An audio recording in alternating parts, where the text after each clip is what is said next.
Hi guys. So I hope the coming fine.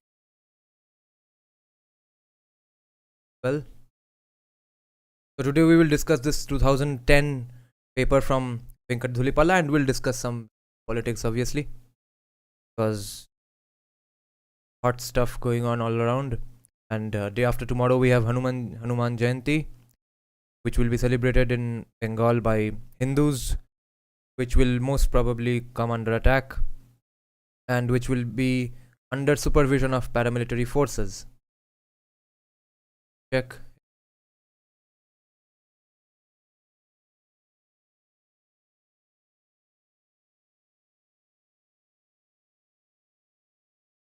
Yeah, audio is coming fine.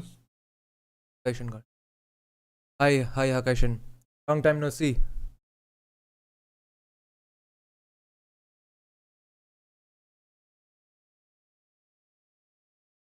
Amit Shah's indecisiveness is pretty frustrating. Let's discuss the end games. What are the possibilities, huh? तो देखो partition तो नहीं होगा बंगाल का because nowadays the army is so strong. We have such much bigger army than Bangladesh, Pakistan, and there's as such no real demands as well for a partition. So partition is not really on the table. What is on the table is a Kashmir-like situation. Bengal will probably turn into Kashmir, and for that, everyone outside Bengal keeps saying that president's rule, president's rule. You all need to remember that the Supreme Court is pretty weird to put it lightly. So if such a decision is taken, it will be challenged. Kapil Sibal will fight the case, and then maybe after 1 week or 2 weeks, that president's rule gets taken away. After that, what will happen? Okay, central government will lose all credibility and even legal credibility to have any sorts of involvement in Bengal safety of Bengali citizens and especially Bengali Hindus. Then abhi jitna vulnerability hai, that will be 100 times more. Who is going to save Bengali Hindus then? After central government is officially told by the Supreme Court that no, you can't have president's rule or governor's rule in Bengal. If that is repealed, after that who will save Bengal? Okay, so that is of the question. एक permanent AFSPA जैसा situation हो जाएगा शायद, वो भी मुझे लग रहा है that might be an end game.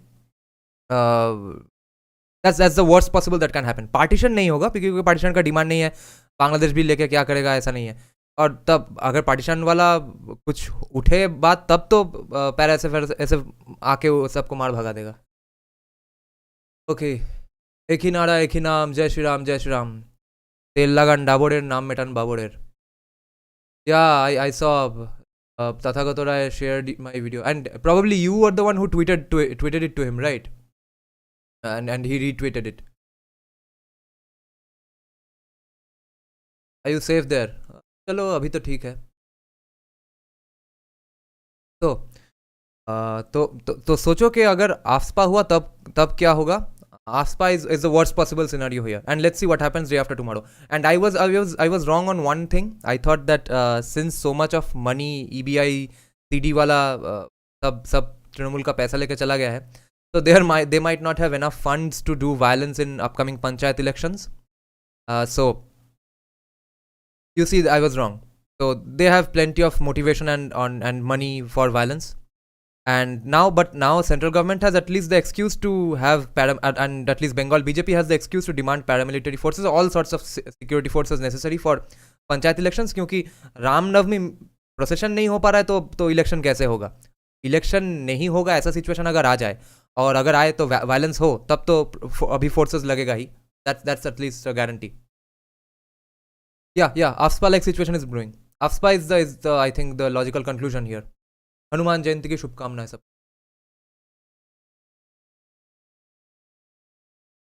Okay, let's check out Dhulipala's Professor Dr. Venkat Dhulipala's paper.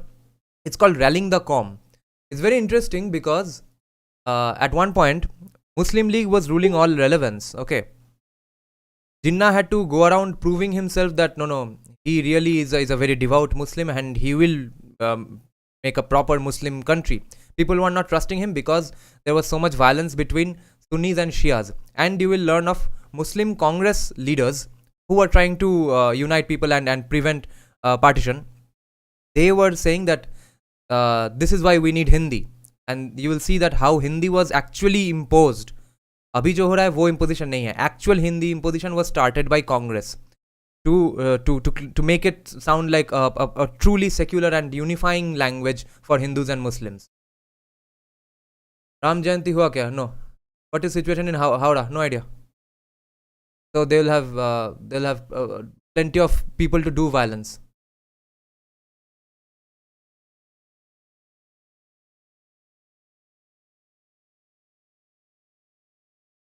ये पेपर मैंने एक बार पढ़ा है. So amazing. You'll learn some things that you've never even imagined before.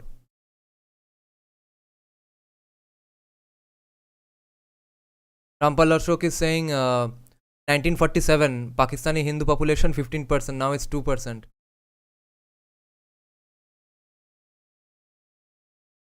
Okay, Odeki is asking, will a civil war break out here in Bengal? What do you think? Civil war लड़ने के लिए तो लोग चाहिए. Civil war कहाँ से होगा? Civil war मतलब when two groups are on almost equal footing. यहाँ पे civil war for कुछ नहीं होगा, सिर्फ pogrom होगा, थोड़ा बहुत genocide होगा, ये सब ही होगा. क्योंकि अभी I don't see any hope. कौन लड़ेगा? Now all we need is Bajrang Dal, Ram Sena Sangathan from Bihar. So those are the people only ones who are ready to fight, ready to die, ready to go to jail. ऐसे लोग चाहिए और कोई protect नहीं करेगा. हो गया है. रामनवमी में इतना ओपनली सामने से सब फुटेज देख के भी अगर बंगाली लिबरल्स बोल रहे हैं, बंगाली कम्युनिस्ट बोल रहे हैं कि बीजेपी ने प्रोवोक किया, इसलिए हुआ, तो who do you think is going to solve और criticise anything done by the other side? Okay. So and even if people need to really stop trying to play into their traps. Okay, I used to do this until a few days back. I'm realizing it now. If they say that Ram is an outsider god, don't be afraid. If they say BJP is run by mostly non-Bengalis and stuff, don't feel uncomfortable. We are supposed to be a diverse religion and diverse country, right? We are supposed to be accepting of each other. If we are supposed to be accepting of everyone and everything, why can't we accept Biharis and Marwaris in our ranks who are ready to fight for Bengali Hindus? Why can't we accept Lord Ram and Hanuman? None of this has to be considered outside of a Bengali culture. And I remembered something that I had forgotten all these times when I used to play into their argument that Ram is an outsider god. Remember something that Karl Marx is obviously not outsider. That argument to hai hi. Shama Prasad Mukherjee is a Bengali. Karl Marx is an outsider. उनको तो कोई outsider नहीं समझता है. If they say that this is not Bengal's culture, what is Bengal's culture? Karl Marx is not Bengal's culture. Khela Hobe is not Bengal's culture. Okay, wearing shirt, pant is not Bengal's culture. To what extent are we supposed to be Bengali, hardcore Bengali? And I remembered this because I am a metal guitarist. I used to be. Now I'm just a music programmer. So when we first started listening to and loving and propagating rock music, Bangla rock music and Bangla metal music, everyone, ये diversity वाले, तब बोलते थे कि ये Bengali culture नहीं है. Only Bengali culture is Robindra Sangeet. So we had to tell them that, okay, you are wearing a watch, you are wearing Western clothes, you are watching Hindi movies, English movies, you are reading English books. When it comes to music, all of a sudden it has to be a genre born out of Bengal and sung in a language that's born in Bengal. Even then we have Bangla rock. But if all that you are living in your life, all that you are experiencing and consuming in your life, if all that is not 100% Bengali and stems from Bengal, then you have no right to claim or criticize any outsider deities as well. All of that is Bengali. Anything done by Bengalis is Bengali then, okay?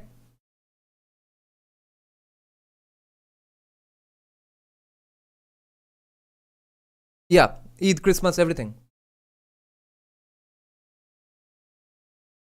Okay. That's the paper. खत्म नहीं होता. Tallying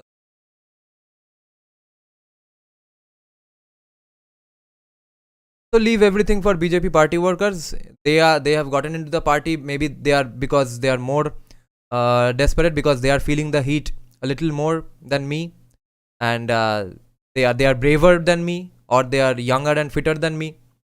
And when if BJP comes to power, they will be the ones who will get some benefits. They will be the guys becoming the MLAs and councillors.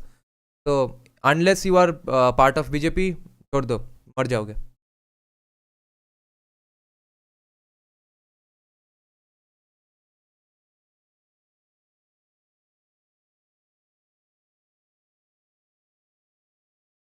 Oh, okay. So this paper is from 2010. Rallying the Calm. The Muslim League in the United Provinces. United Provinces meaning Uttar Pradesh. So it was called UP back then, and it's called UP even now. Rohan Shatra. Yes. Worshipping Ma Durga, Ma Kali, Ma Jagodhatri. Yeah. Shakto tradition छोड़ दो. शाक्तो वाक्तो सब गया है बंगाल का. शाक्तो का जो violent nature है वो लोगों के दिमाग में नहीं आता है. ठीक है, तृणमूल का लीडर है जयप्रकाश समथिंग, जयप्रकाश मजुमदार और या मुखर्जी, बीजेपी से आया है 2 दिन पहले.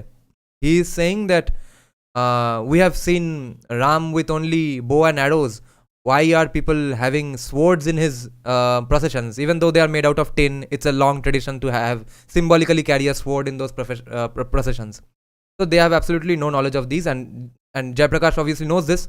He was in BJP until a few days back. He is also playing. He's provoking those Bengali emotions emotions of those Bengalis who don't know that these are long Hindu traditions. Symbolically carrying a sword in Ram Navami processions. Okay. More importantly, तो राम ने bow and arrow use किया, इसलिए सबको भी bow and arrow he use करना है. ये तो अजीब डीकोलोनियलिटी का एक्सट्रीम हो गया है बंगालियों का. तो carrying a sword in a procession I think is absolutely fine, because they are made out of goddamn tin, and actually you can't even buy a sword without a very strict license, okay, in India. And there was one guy who got caught having a gun. Okay, that actually makes more sense for more the argument in favor of liberal gun laws. We don't have any right to have a gun, almost none, unless you have a politician or army person in your family. So that should be the argument, that okay, if a random guy is having a gun like that, why don't you ask for easier gun laws so that everyone can be armed and we are safe around such evil Hindutvavadi people? You want to be unsafe? Why would you want to be unsafe? And lastly, माँ Durga having all those swords, Khadga and all, वो जो violent चीज़ है वो बंगालियों के दिमाग से चला गया है. ठीक है, they don't associate violence with protection. They see violence as only oppressor oppressing minorities. Okay, and that obviously started a bit with how upper caste Bengalis started doing the Durga Puja. Why would a warrior goddess, a warrior let's say, where did the source idea of Ma Durga come about? From Vindhyavasini and even from times when people were really skinny. Okay, everywhere, every society draws and paints and sculpts their gods and goddesses according to how they look, right? So when do you think Bengali women were that fat? Their face was absolutely round. ये कैसे हुआ? So that was obviously the upper caste Bengali Hindus portraying and projecting the women they saw around them in their idols. Because poor Bengali women are hardly round faced even today, and definitely not in those days when the idea of Vindhyavasini or Durga Kali were coming about, and definitely not that could not have been the physique of a person who was actually a warrior, जिसके inspiration से ये काली दुर्गा का concept आया होगा. So it's very telling that Ma Durga is drawn as a round face. It shows that Bengalis are divorced from the idea of violence that much. Only violence they can do is when defeating an opponent political party. Other than that, भगवानों का जो violent side है वो चला गया है दिमाग से. All they say is Hinduism is all about peace and peace and peace. तो हर हमारे सब गॉड्स एंड गॉडेसेस के हाथ में वेपन्स क्यों है? नॉन वायलेंस स्प्रेड करने के लिए, शांति स्प्रेड करने के लिए. वो है शत्रुओं के लिए, विधर्मियों के लिए. Bengalis have been stripped of their Kshatriya Hindu consciousness, yes, and that is very observable in how they sculpt the Durga idols. That's not how a warrior woman looks. No one can have that much fat in their face and still be a warrior. Feminists will come at you. अरे feminist को आने दो, feminist leftist मैं सब handle कर लूँगा. मेरा सिर्फ डिबेट में प्रॉब्लम होता है हिंदू मॉडर्निस्ट के साथ और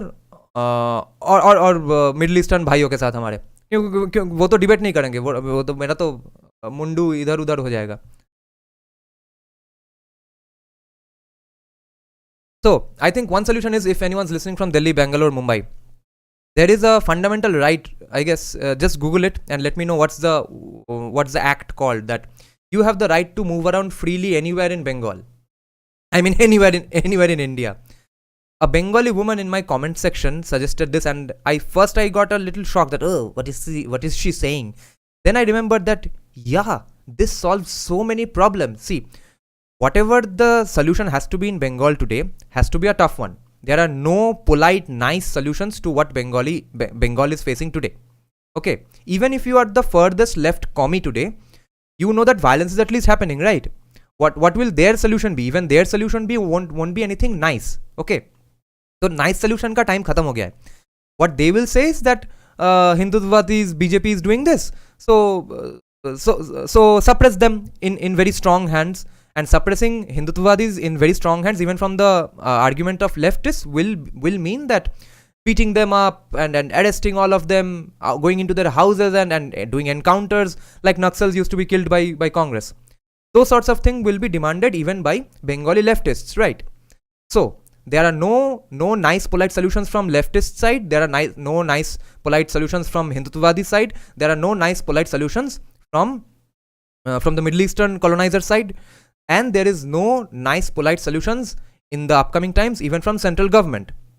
All they can do is send AFSPA to AFSPA. So in light of such a situation where four kinds of people are involved, and four kinds of people, none of them can come up with any nice polite solutions. I have a solution which is a lot less violent than this, but is violent only in terms of the concept. It's not violence in terms of physical violence, okay? Delhi, Mumbai और बैंगलोर से सारे बंगालियों को boycott कर दो. Don't hire them, boycott them economically, socially, financially, so that they are forced to come back to Bengal. No Bengali should be allowed to go out of West Bengal for the next 10 years. Just prevent that right. Suspend that right for West Bengal. The right to move around, move outside West Bengal and you can go to any part of the country and settle there.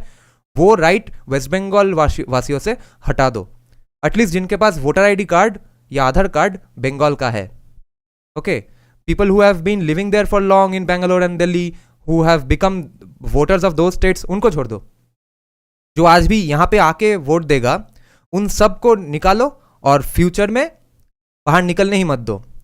देखते हैं ये लोग बंगाल में अंदर रह के कैसे बंगाल को नहीं सुधर के रह सकते हैं. Okay, because they don't have accountability के बिना कुछ भी अचीव नहीं होता है in the history of humanity, whether it's politics, music, career, education, कुछ में भी अकाउंटेबिलिटी. सब कुछ, बच्चों को भी, बच्चों से बूढ़े सबको अकाउंटेबिलिटी चाहिए. तो तुम कुछ गलती करोगे तुम्हें पनिशमेंट मिलेगा, तुम कुछ अच्छा करोगे तुम्हें रिवॉर्ड मिलेगा. पनिशमेंट देना बंद कर दो, लोग गलती ही करते रहेंगे. रिवॉर्ड देना बंद कर दो, अच्छे काम नहीं करेंगे कोई. Okay, so that's why right now Bengalis have absolutely zero accountability to how they vote or they run or how they hold their political views in terms of West Bengal politics, and they need some accountability. That accountability can only come if they are forced to stay back in West Bengal. Do not let them enter your state, and whoever are there, boycott them. Don't beat them up, don't kill them, don't be violent with them, don't burn their properties down. Don't be violent about this. Just politely, nicely, just say, hi, you are Bengali. Well, we can be good friends, but please go back to Bengal. We'll have a Google chat and talk a lot. But don't come here.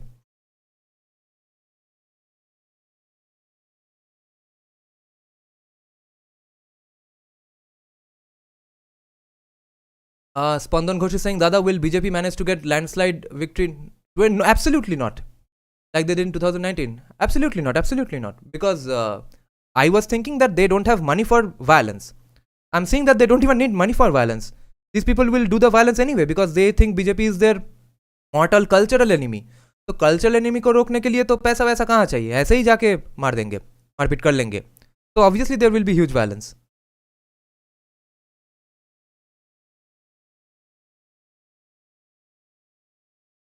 नीनर, अरे abroad जा सकते थे तो abroad ही जाते. Do you think they want to go to abroad but are staying in Delhi, Bengal और Mumbai out of the benevolence of their hearts? Okay, and if they go to USA it's even better. It's USA's problem. Okay, send them back to Bengal.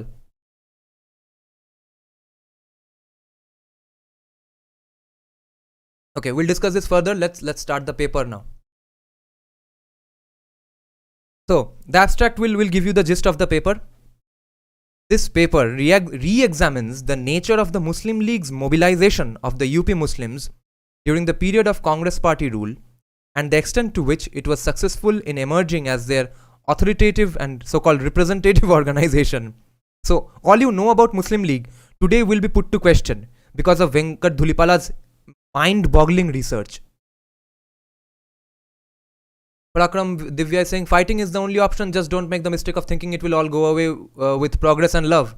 Yes, fight करने के लिए ऐसे लोग चाहिए जो कि jail well जाएंगे, मार खाएंगे, मरने के लिए राजी हो. ऐसे लोगों की आशा भी हम कैसे कर सकते हैं? It's unfair.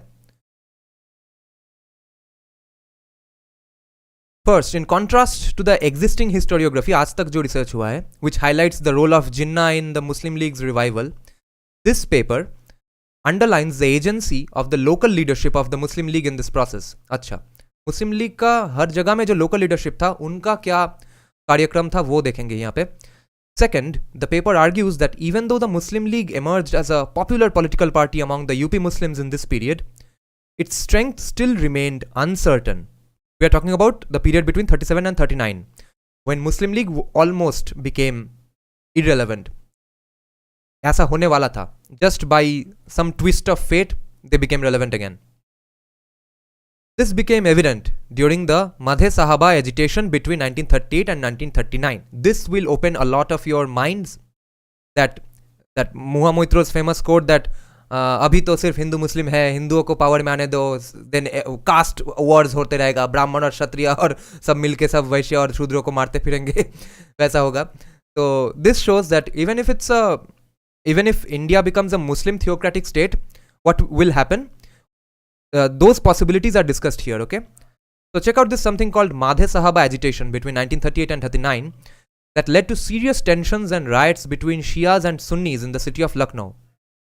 These tensions threatened to fracture the political base of the Muslim League in the Uttar Pradesh, United Provinces, other than also snowballing into a wider all-India conflict. Okay, Madhe Sahaba conflict between Shias and Sunnis, that snowballed into a all-India conflict. Muslim league गया था बाहर में. मुस्लिम league बोल रहा है कि हम सब यूनाइटेड मुस्लिम्स बन के एक अलग देश बनाएंगे, और यहाँ पे मुस्लिम्स में इतना सीरियस हो गया कॉन्फ्लिक्ट शियाज और सुन्नीज में कि वो ऑल इंडिया बन गया. During this crisis the Muslim league stood aside helplessly, unable to exert its authority as the quote-unquote premier organization of the Indian Muslims. These divisions within the Muslim community in the Muslim League's putative bastion in the United Provinces, Uttar Pradesh, demonstrate that the party still had a task ahead in terms of rallying the qawm. क्या इतना अच्छा नाम है. So, what the point of this paper is that, and we have a lot to learn from Muslim League, what did they do to achieve this unity here?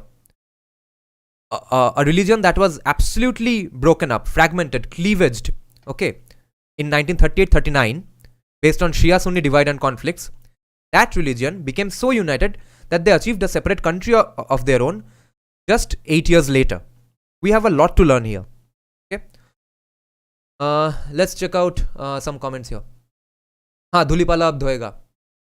Parakram Divya is saying Hindu Bengalis are the only Bengali culture. Bengali Muslims have nothing to do with Bengali culture. Yes. Parakram Divya, Bengalis who have been living for generations in UP, Bihar, Jharkhand are very conservative. Yes, but recent migrants are shameless. Yes, that's why I'm saying voter ID card. Voter ID card में देखो कि ये voter कहाँ का है, बिहार में vote देता है, बेंगलोर में वोट देता है, या बंगाल में वोट देता है। जो लोग बंगाल में वोट देते हैं उनको निकालो या हायर ही मत करो। ऐसा ऐसा बात चलाओ अपने अथॉरिटीज के साथ, अपने लोकल दुकान में, ऑफिसेज में, हर जगह पे। ऑफिसेज में, कॉर्पोरेट ऑफिसेज में तो शायद हो नहीं पाएगा, मगर बता के देखो। Just saw a Bengali lady in Bhopal calling for secession of Bengal and South India from filthy cow belt. That's also what I'm saying. Delhi, Bangalore, Mumbai walo, if you think that this problem is just Bengals, you are not. You'll have to understand that nothing will stop at Bengal. Okay, if this happens in Bengal, and Bengal is allowed to be this way, all of this will keep shifting westward. तुम पे आएगा ही.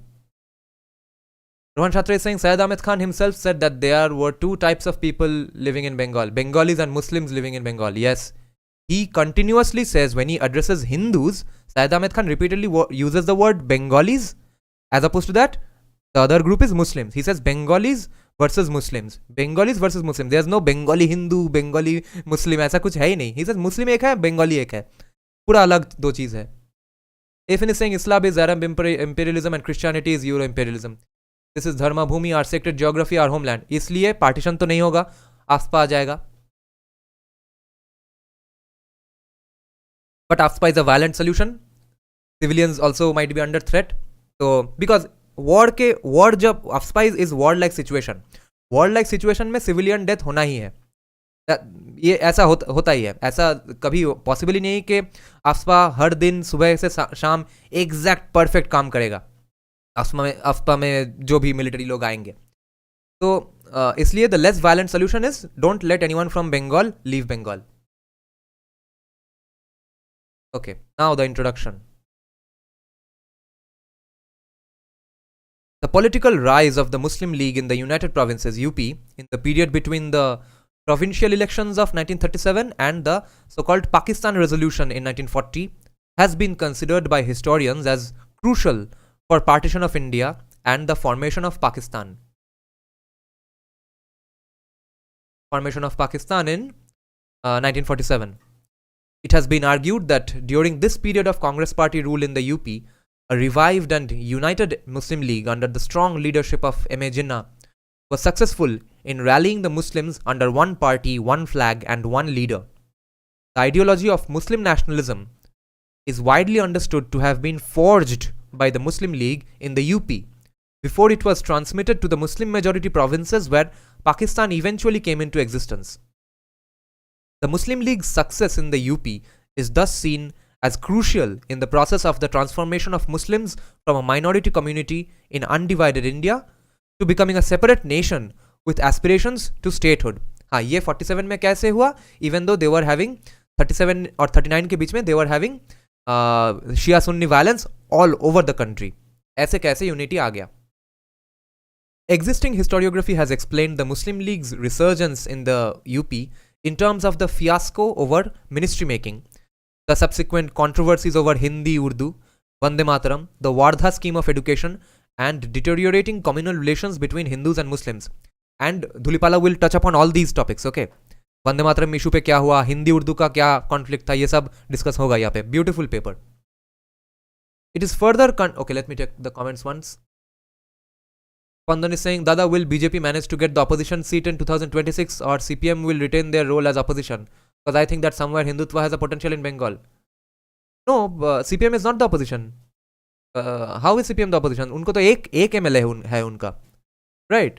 Only ISF got one MLA, isn't it? That वो फुरफुरा शरीफ के founder का बेटा जो है, बड़ा बेटा. That guy is the only MLA of CPIM ISF coalition. No. They are not the opposition leader. Shubhendu Adhikari is the opposition leader as far as I know. Or Dilip Ghosh MP hai. हाँ, Shubhendu Adhikari is probably the. So, and that will remain. It is further contended that these issues only heightened the ongoing alienation of the Muslims from the Congress. Okay. So now he's saying that what is the conventional knowledge? The conventional wisdom क्या है? Conventionally, सब historians क्या बोलते हैं कि it is further contended that these issues only heightened the ongoing alienation of the Muslims from the Congress since the collapse of the non-cooperation movement, thus allowing the Muslim League to successfully portray the Congress government in the UP as Hindu Raj, intent upon destroying Muslim culture and political identity. And Dhulipala will prove these views wrong. The Muslim League's political drive is also credited with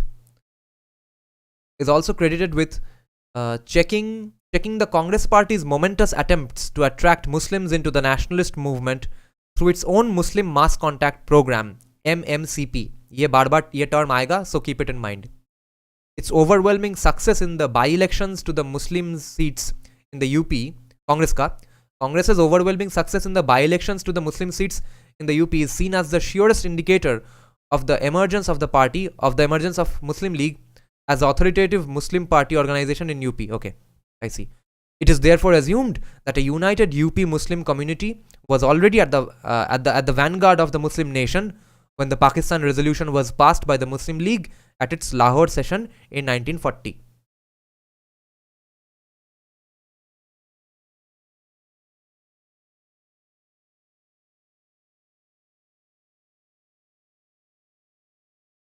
Okay, A finishing, one thing we can try to capture the state apparatus of TMC while building up the Hindutva parties.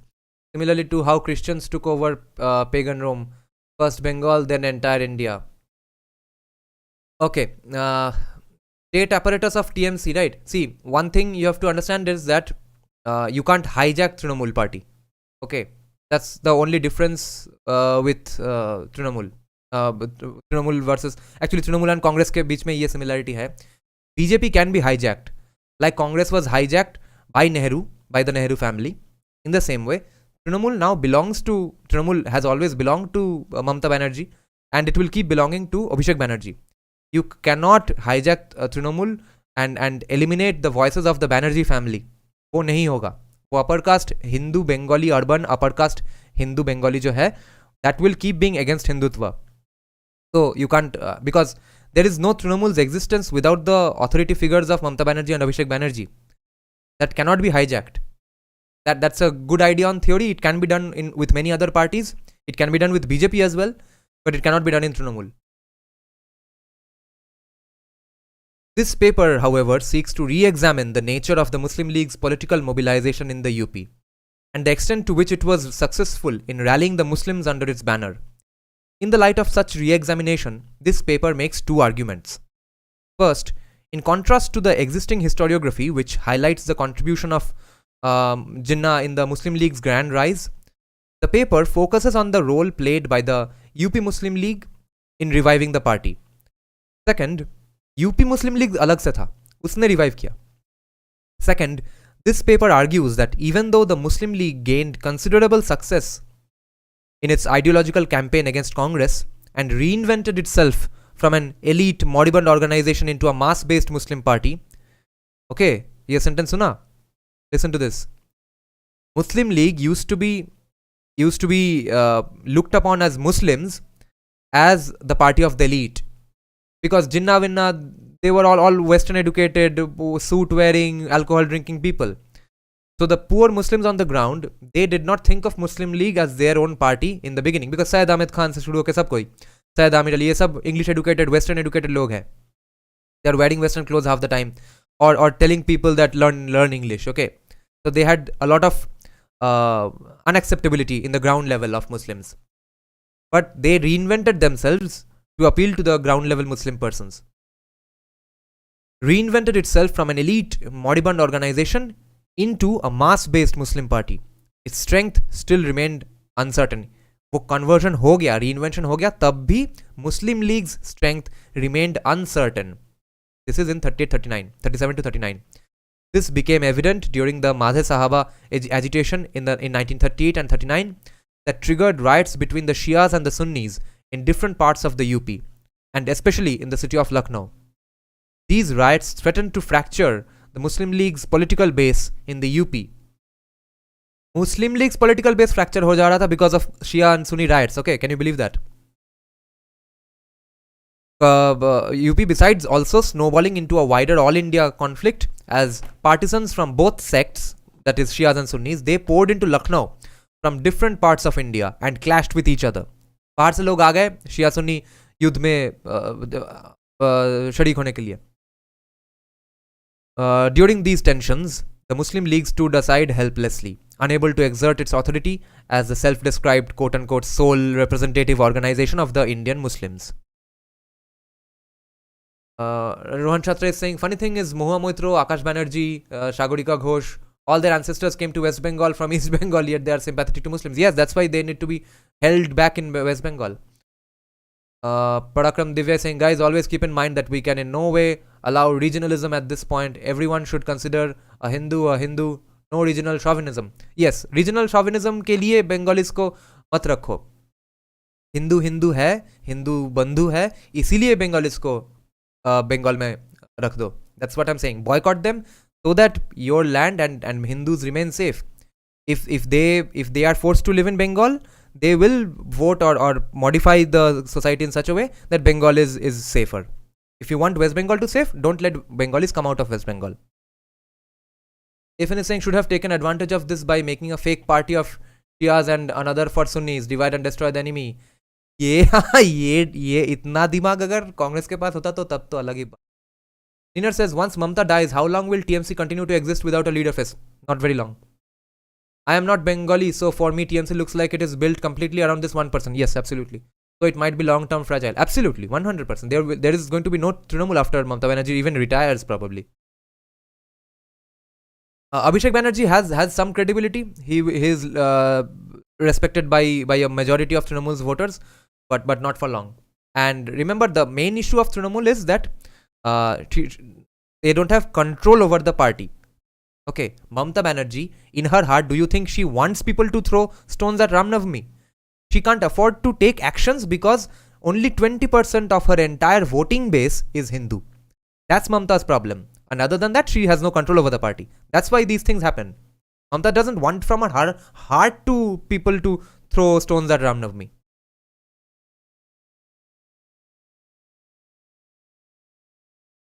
Okay, so let's check out how Shia and Sunni conflicts were going on to such a huge extent. Sole representative organization of the Indian Muslims. So, the Muslim League's lack of initiative attracted competition from other Muslim political groups attempting to emerge as serious political players at both the UP and All India level. The most prominent were the Khaksars of the Punjab, whose spirited intervention was aimed at forcibly resolving differences between the Shias and Sunnis. These guys were trying to bypass Muslim League, and they were trying to be the mediator between Shias and Sunnis, and forcibly. I have read this paper, so the funny thing is that some parties and some leader who were opposed to Muslim League but wanted a nation in favor of Muslims, they were coming and beating up people and threatening to kill anyone who takes parts in riots, in Shia-Sunni riots. The Muslim Leagues, okay. The most prominent were the Khaksars of Punjab. The Khaksars were keen to garner the prestige that resolving a fratricidal conflict, bhai mein marpit, fratricidal conflict within the Muslim community could bring. That jo respect unko milega wo. In order to emerge as an influential Muslim party across India. The Muslim League's paralysis and signal failure to intercede in the context of the Shia-Sunni dispute points to the fact that its control over the politics of the UP Muslims was far from complete even in 38-39, as has been assumed in the existing historiography.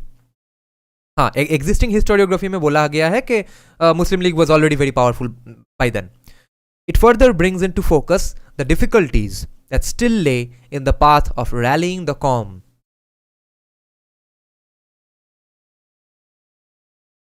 Okay, now the subchapter begins, re-evaluating Muslim politics in the UP. And AFN is saying, Hindu, Hindutva, our sacred geography, our identity of our people, our political identity and future aspirations. Yes. So any analysis of the changes in UP Muslims politics in the aftermath of the 1937 elections would be inadequate without foregrounding it, without first creating the base and making the context that the Congress Party's campaign of Muslim mass contacts and the Muslim League's retaliatory initiative in response. इस सर्प के ये दो चीज के संदर्भ में ये देखना होगा. The Muslim League's success in repulsing the Congress political challenge was after all crucial in the process of its own revival and emergence as a major political party. तो कांग्रेस का जो मुस्लिम मास कॉन्टैक्ट प्रोग्राम था उसको counter करते करते वो लोग खुद और भी स्ट्रांग बन गए. Existing analysis of UP Muslim politics in the aftermath of the 1937 elections have largely ignored the contested question of Muslim mass contacts. Instead, they have laid emphasis upon either the long-term Muslim alienation from Congress or focused on the controversy over ministry making and the acrimonious campaigns initiated by the Muslim League against the subsequent policies of the Congress government. And that is wrong according to Dhulipala. The only exception in this regard is the important essay on the Congress MMCP. Okay, MMCP है वो Muslim Mass Contact Program, Congress MMCP by Mushirul Hasan, discounting the argument about long-term Muslim alienation from the Congress. Okay, Mushirul Hasan himself is saying that ये जो argument है कि Muslims were being alienated from Congress, ये एकदम hoax है.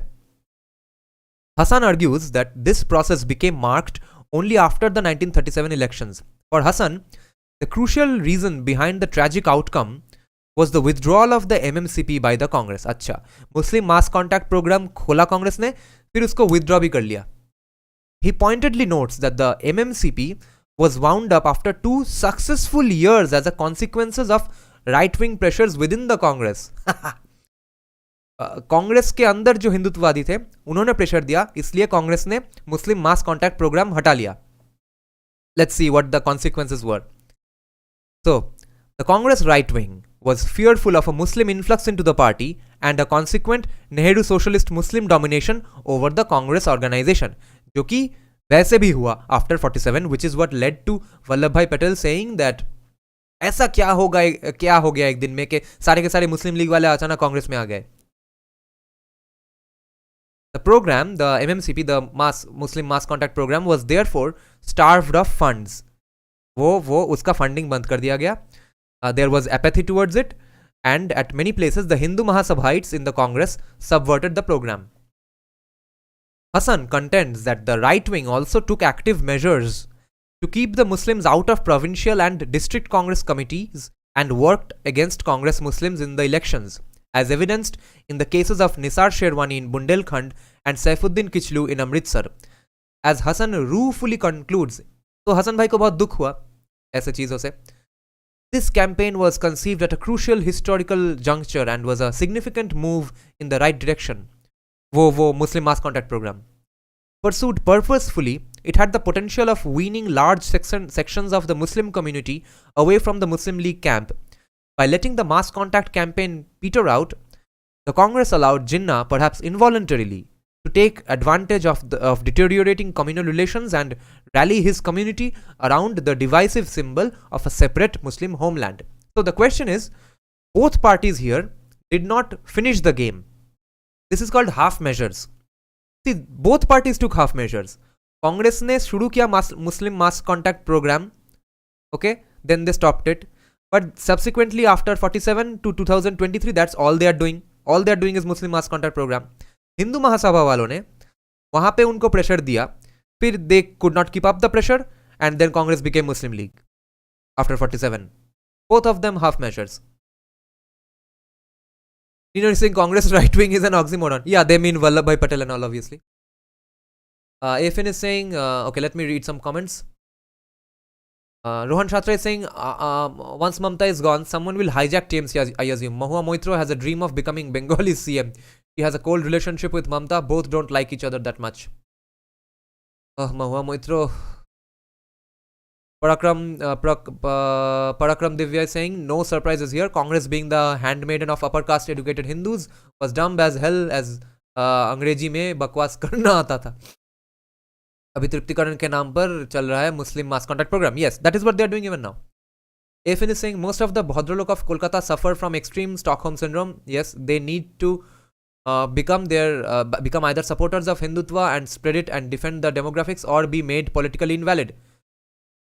See, जो bhadralok upper caste Bengali है वो पॉलिटिकली इरेलेवेंट है, मगर ये किसी के दिमाग में घुस नहीं रहा है कि वो पॉलिटिकली इरेलेवेंट है. ममता को पता है वो पॉलिटिकली इरेलेवेंट है. सीपीएम को हमेशा पता था वो पॉलिटिकली इरेलेवेंट है. BJP is dumber than CPM in this at least one aspect. Okay, CPM has never given a crap about the educated Bengali urban people, because those urban Bengalis, upper caste urban Bengali, highly educated Bengalis, were further left of CPIM forever. They were always saying that this is not real communism. That is why they have been opposed to CPIM, and CPIM never gave a crap. They said, "अरे तुमको बोलना है बोलो जादवपुर के अंदर." In 2005, Buddhadev Bhattacharya went to Jadavpur University. There were black flags being shown everywhere. SFI students beat up those supporters, those people from ISA. ISA नहीं, क्या नाम है उसका? Art Forum for Art Students. या FAS उसका नाम है. तो FAS वालों ने black flag, black marching, black flag दिखाया बुद्धदेव भट्टाचार्य को, SFI के पास मार खाया. That has been the history of the urban Bengali. They have either been hardcore Congress supporters, from which they transitioned into Trinamool supporters, or they have been further left of CPIM and further left of Trinamool as well. तो ये लोग तो irrelevant है, ये BJP के दिमाग में घुस नहीं रहा है.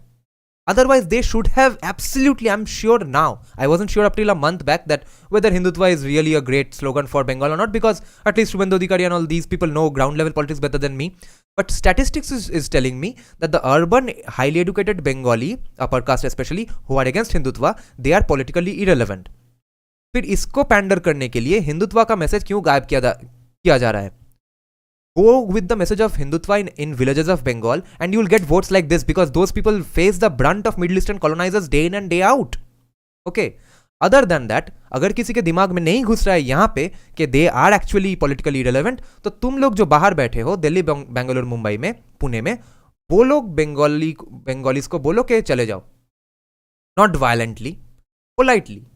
If you know anyone who hires Bengalis, tell them that don't hire Bengalis. If they go back to Bengal to vote, or if they have a voter ID card of Bengal, then don't hire them. Parakram Divya is saying, never try to wake up someone who is pretending to sleep. Shankar is saying, isn't MMC is what BJP is trying to do with Pasmandas? Yeah, Pasmandas ka MMCP would have worked if there were not so many Ashrafs already in that game. That is the problem. ये actually Pasmanda के साथ MMCP होता तो problem नहीं था.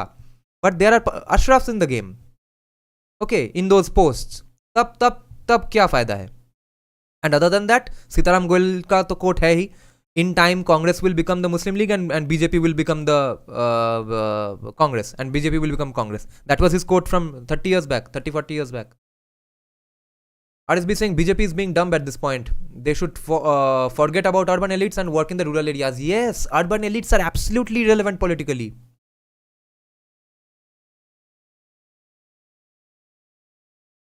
Okay. तो ये हमारे क्या है इनका नाम, हसन भाई को बहुत दुख हुआ कि कांग्रेस ने MMCP प्रोग्राम बंद कर दिया. तो while sections of the Congress right wing may indeed have been uncomfortable with the program, Hassan's argument about a successful MMCP being subverted by the Congress right wing is unconvincing. देखो धुलीपाला इसका भी counter argument निकाल रहा है. Given the lack of evidence of any concerted effort by the right wing to scuttle the MMCP. ये देखो. Okay, this is how Dhulipala's writing always comes about. ठीक है, ये एक अनियन की तरह है, ये लेयर्स तो धीरे धीरे खुलते जाता है. पहले एक ऐसे आर्ग्यूमेंट सजाएगा कि it you feel like yeah he is agreeing with that, then you see oh नहीं इसका भी काउंटर आर्ग्यूमेंट है. ओके, तो ये अभी तक हमने जो पढ़ा वो होक्स था, at least maybe to a large extent, because there was no real evidence. ये सिर्फ ये हसन भाई को ऐसे लग रहा था कि हाँ वो हिंदुत्ववादियों ने कांग्रेस में बैठे, उन्होंने बोला बंद कर दो तो बंद कर दिया. मगर Dhulipala doesn't see any evidence. Dhulipala is saying, besides, it needs to be noted that the program ended in failure. Congress's MMCP ended in failure, and that is why even BJP's MMCP will end in failure. Any attempt, therefore, to understand the failure of the Congress campaign and the Muslim League's success instead must involve a detailed examination of the nature of the propaganda offensives launched by both parties in their quest for the hearts and minds of the UP Muslims. In this regard, the two campaigns held up different concepts of the COM, both parties के तरफ से, which became the focus of furious debates in the Muslim community. कुछ लोगों को कांग्रेस पसंद है, कुछ लोगों को मुस्लिम लीग पसंद है. We must indeed turn to these contending definitions of the COM that were offered by the two campaigns and the context within which the contest between them was played out. Now let's get into more juicy portions. Okay, Parakram Divya is saying, actually Kolkata and suburbs have 100 Vidhan Sabha seats where BJP performed poorly, so urban population can't be ignored.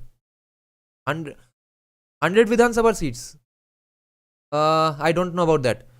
Rest of Bengal का विधानसभा seats कितना है जो कि और भी consolidated हो जाएगा if you spread the message of Hindutva. Bhadralok are to be made politically invalid तो होगा नहीं. they are politically invalid, and if they are not, you can't make them politically invalid. You have to just invisibilize them to such an extent that they feel they are invalid. Rohan Shatra is saying, Dada, do you think that it will be better for Bengali Hindus if West Bengal split into many pieces? Obviously. North Bengal will be safer.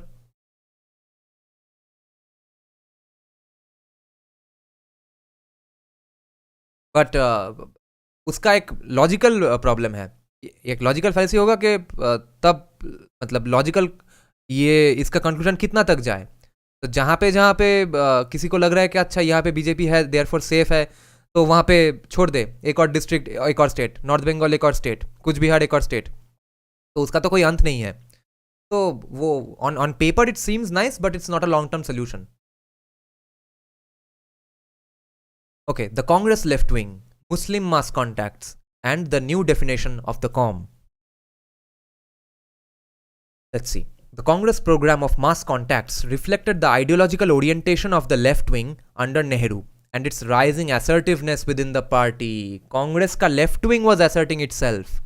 In the aftermath of the party's overwhelming success in the 1937 elections, which underlined its reputation as India's premier nationalist organization, Nehru was strongly opposed to the Congress entering the new assemblies or accepting offices.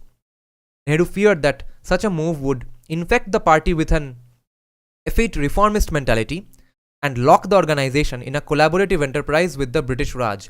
Instead, he wanted to utilize the momentum gained by the election campaign to continue mobilization of the masses with the object of preparing them for a decisive confrontation with the British Raj. As the Congress remained deadlocked on these questions, Nehru insisted that keeping up the revolutionary momentum outside the legislatures was far more important than Congress representatives assuming office. Wow. The program of mass contacts under which peasants, workers, Muslims, and other groups would be mobilized emanated from this line of thinking. Okay? Keeping up the revolutionary momentum outside the legislatures was far more important than Congress representatives assuming office. Muslim mass contact campaigns were specifically aimed at increasing the Congress party's popularity among Muslims.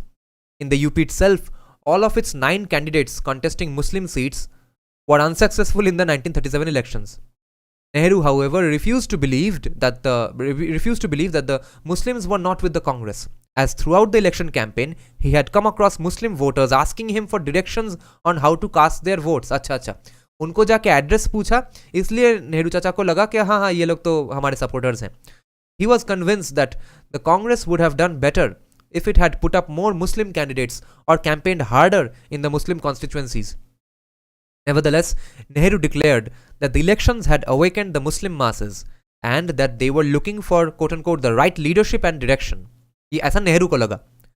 The time had come to cast aside the older tactic of pacts and agreements with a quote-unquote reactionary Muslim leadership and instead to reach out to the masses directly. अच्छा, makes sense, fair enough. उनको लगा कि अभी ये मुस्लिम leaders के साथ बात करना छोड़ो, डायरेक्ट मासेस तक पहुंचो. That is what BJP is trying to do. When asked to explain how he planned to make millions of Muslims rally behind the Congress party, Nehru declared that he would do so by approaching them as non-Muslims. That is, ये देखो, approach them with the economic issue. ये है leftist का हमेशा का गलती. Okay, leftists are wrong on many things. One of the things they are most wrong on is that they think groupism is bad, group rights is, tribalism is bad, etc. People should not be divided among any sorts of group identity, etc. Only group identity, but however, which they will support, is your condition economically. They think the world can be divided into a battlefield between the rich and the poor, which is never the case because हर जगह का poor is not equally poor. Okay, they still think that USA's poor can unite with Bengal's poor, which is not the case, which will never be the case. Some countries will be richer, some countries will be poorer, and those countries will also have different kinds of economic classes of poors. So how will they unite? Why should they unite? So the poor people will always united behind their nationalist forces or their religious forces. And Nehru tried to subvert this. Nehru को लगा कि अच्छा मैं इनको मुस्लिम के तरह approach ही नहीं करूंगा, मैं इनको गरीब लोगों की तरह देखूंगा. Which is why when riots happen, they refuse to call it a religious riot, or when genocides of Hindus happen. That's why they bring out that poverty card. Okay, any time the genocides happen, they will always obviously say that it was a poor Muslim beating up or killing upper middle class or middle class zamindar Hindus. This is the source of that argument. Nehru started this basically, and actually Marxist started it, but Nehru was a socialist himself. So क्या नाम था उसका socialism का? Fabian socialism. Okay. Rohan Shatra is saying, I honestly want new states to be created out of West Bengal, North Bengal, Rad Bengal, South West Bengal. 3 new states must be created to save Bengal and Bengali Hindu culture from Kolkata living Bangkami. Yeah, it's right on in theory.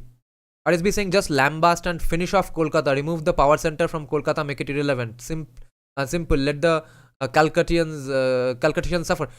ये Calcuttatians को सफर करवाने के लिए मैं बोल रहा हूँ कि उनको बाकी स्टेट से निकाल दो, and or at least don't let them come. Okay. So economic issue. Nehru is saying, my appeal will not be to the top leaders but to the masses with whom the economic reality is bound to prevail. As Nehru explained, अच्छा ये masses जो है, जो कि so called non poor है, वो तो है पसमंदा.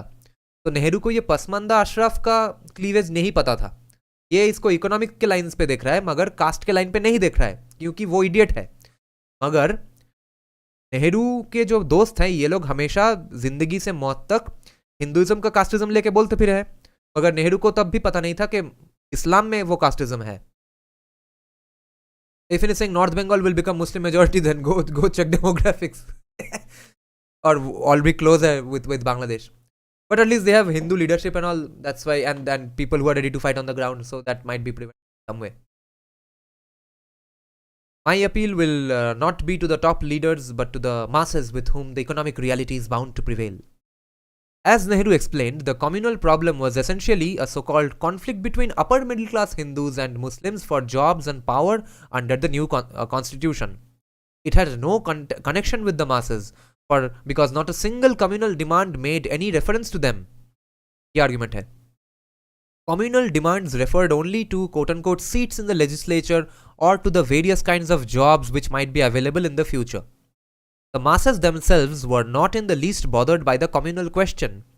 All they desired was economic relief from their crushing poverty, and in pursuit of this, they were agitating for political freedom. Dal Bhat was described by Nehru as the primary question confronting Hindu and Muslim masses alike, and today the question is biryani. It was the one issue on which Hindus and Muslims could set aside their past antagonisms and unite to fight against British imperialism, and यहीं से शुरू हो गया हमारे liberals का सोच का गलती. This is the source of that wrong way of thinking, that they think Hindus and Muslims will unite just because they form the same economic class, but that will not happen, because in riots, in genocides, it's only one side who is using up the excuse of being poor and going around killing people, while the other side is not doing so. A separate department was set up at party headquarters at Anand Bhavan in Allahabad under Nehru's lieutenant Kunwar Muhammad Ashraf. नाम में ही Ashraf है भाई का. In order to run the campaign. Among Ashraf's colleagues at the All India Congress Committee office were Z.A. Ahmed, who was in charge of the Economic Affairs cell, and Sajjad Zahir. ये सब कॉमी के कॉमी है. So ये Sajjad Zahir is the guy who will explain how Hindi is being propagated to unite Hindus and Muslims, the Hindi language, because it has so much Urdu. And Sajjad Zahir, who was a member of the team but with no specific responsibilities. All three were communists who were active in the Congress Socialist Party. The campaign itself primarily involved organizing public meetings in order to enroll Muslims into the Congress, and most importantly, starting a new Urdu news weekly, Hindustan, to deliver the Congress message to the Muslims. The message was replete with slogans demanding land for the landless, security of tenure for peasant proprietors, employment for the poor Muslim masses, unemployed, fair wages for workers, Hindu Muslim unity. Besides also criticism of the zamindars and toadies of the Raj. जमींदार तक तो पहुंचना ही है, जमींदार हिंदू जमींदार है, उसको उसके लिए थोड़ा बहुत हेट्रेड है. Following Nehru's class analysis, ये जो analysis on the basis of class है, not on the basis of their caste, that is Ashraf versus Pasmanda और religion के basis पे division, ये तो उनको दिखता नहीं है. तो नेहरूज जो क्लास एनालिसिस था of the communal problem, the MMCP put forth a class based definition of the कॉम का डेफिनेशन ही चेंज करने का कोशिश किया जा रहा है यहाँ पे. That the Congress wanted to welcome into its fold, namely that of Muslim peasants and workers. And yeah, they were successful later. That is what has happened up to this point. This new definition also involved a significant challenge to existing ideas of Muslim community with its own distinctive culture or politics. Thus, in an essay, the essay is called Congress Membership and the Question of Muslim Culture. A.M. Ashraf denied that there was anything like a so-called Muslim culture that could be identified with 70 million Muslims in India. Can you believe this? A Muslim, Ashraf, is saying that there is nothing so-called united Muslim culture, because what he's not pointing out obviously is that there is the question of Ashraf versus Ajlafs and Arzals, the Pasmandas. तो वो नहीं बोलेगा, उसको वो ignore करके यहाँ पे economic divide ला रहा है, जबकि वो इकोनॉमिक डिवाइड एक्चुअली है because of their caste problem. So, but he ends up admitting the reality. A.M. Ashraf denied that there was anything like a Muslim culture that could be identified with 70 million Muslims in India. ऐसा कोई united culture नहीं है that can unite all that can be identifiable to all 70 million Muslims in India. A great majority of Indian Muslims, Ashraf argued, had their culture and origin among the Hindus. The culture, a great many, ये great many कौन है? पसमंदा है, नाम नहीं ले रहा है. Casteism सिर्फ हिंदुओं के लिए है. The culture of these neo-Muslims, who formed 85% of the country's Muslim population, was thus different from what was popularly known as Muslim culture. Yes, they are called Pasmandas, but they refuse to admit that. He's so sneaky. If anything, I literally want to end Arab imperialism and Euro-colonizer culture in our holy land, prepared to do whatever is needed. My children will also learn not sure about others. Yes, you'll have to be ready to get arrested or getting beaten up or getting killed. Are you ready to do that? If anything, one question, bro. Are you pro Ghar Wapsi? I am, because if we are to survive this century, our identity and demographic must increase and others must decrease. There is only solution. Yes, Ghar Wapsi se kya problem ho sakta? Obviously, great thing. Chatra is saying Howrah, South 24 Parganas is not becoming Muslim dirty places. No, he's talking about North Bengal, no?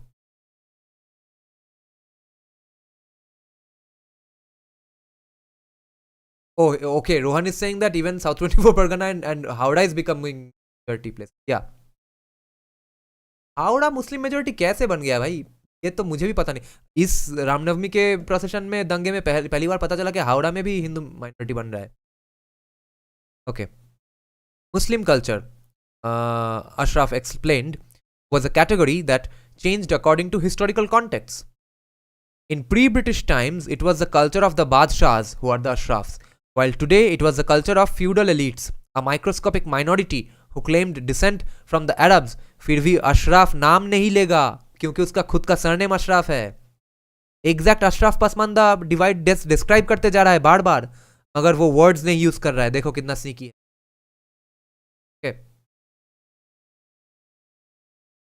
So, ये तो बादशाहों का culture है etcetera. Biryani, शायरी, शेरवानी.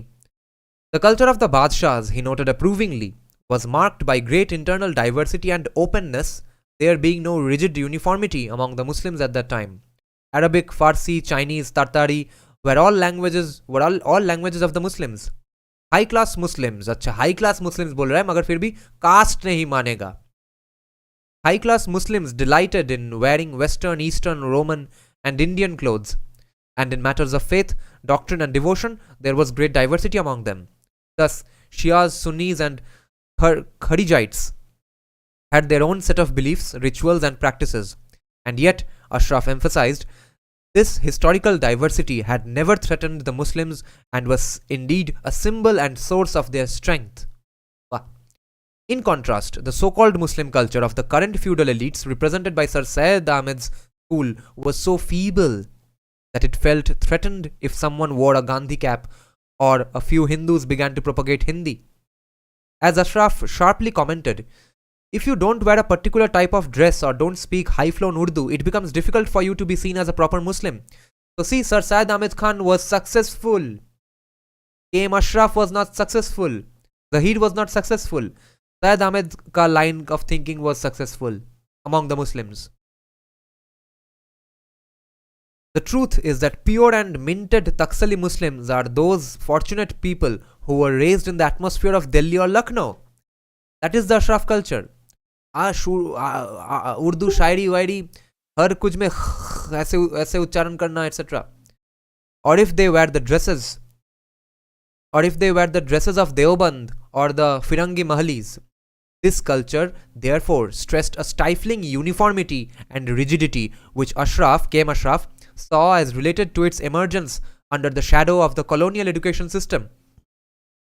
मगर खुद से अशरफ पसमानदा का divide का मेंशन नहीं करेगा, सब कुछ डिस्क्राइब कर रहा है, वो मेन चीज नाम मेंशन के अलावा. It had no organic connection with the earlier genuine traditions which had received a death blow in 1857, and all that remained now in the name of Muslim culture were dead traditions. और death blow to 1857 किसने दिया था? From the Muslim side, Sir Syed Ahmed Khan. He wrote letters after letters, articles after articles, addressing the British, apologizing on behalf of Muslims that a few stupid people got involved in all of those. But please don't think of us that way. We do not support the 1857 movement. We are against that. Some stupid people got involved in that. That is Sir Syed Ahmed Khan's vision. Rohan is saying, Dada, Howrah, Zulubedia, Bagnar, Phuleshwar, even places like Shatragachi were always Muslim majority. I see. I lived in those. I don't have any friends in those places. Kona Express in Howrah always see communal violences. Yeah, during CA also, that's why it happened near Shatragachi, right? I see. Harsh Jha is saying, Sanatan Party is just among a small section of Hindu right wing, that too on the internet. I don't think they would be able to get even 1 lakh votes in whole India. नहीं, अभी के लिए नहीं, कभी ना कभी तो होगा ना. Parakram Divya saying, if in living a dharmic life unapologetically and propagating it will take care of it. Shankar is saying, listening to this, we need hardcore Hindu party. Is Ekam Sanatan Bharat that answer? वो अभी तो answer नहीं है, मगर हमारे support से answer बन जाएगा. अभी एक चीज है, उसको पहले उसका इकोनॉमिक विजन के लिए मैं वेट कर रहा हूँ. इकोनॉमिक विजन देखते हैं क्या है, and I'll be fully behind it. Culturally, I'm fully behind it already. I support everything they're saying. Rampal, no, I have not seen. Okay.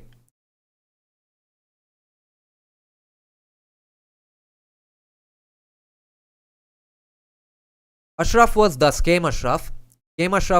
quite sentimental in asking for the abandonment of both these so-called dead versions of Muslim culture and their replacement by a new culture which would serve the demands of the Qawm in this day and age, and that is what happened in Congress party. So the K.M. Ashraf's vision actually is what Congress vision is. That succeeded inside the Congress party.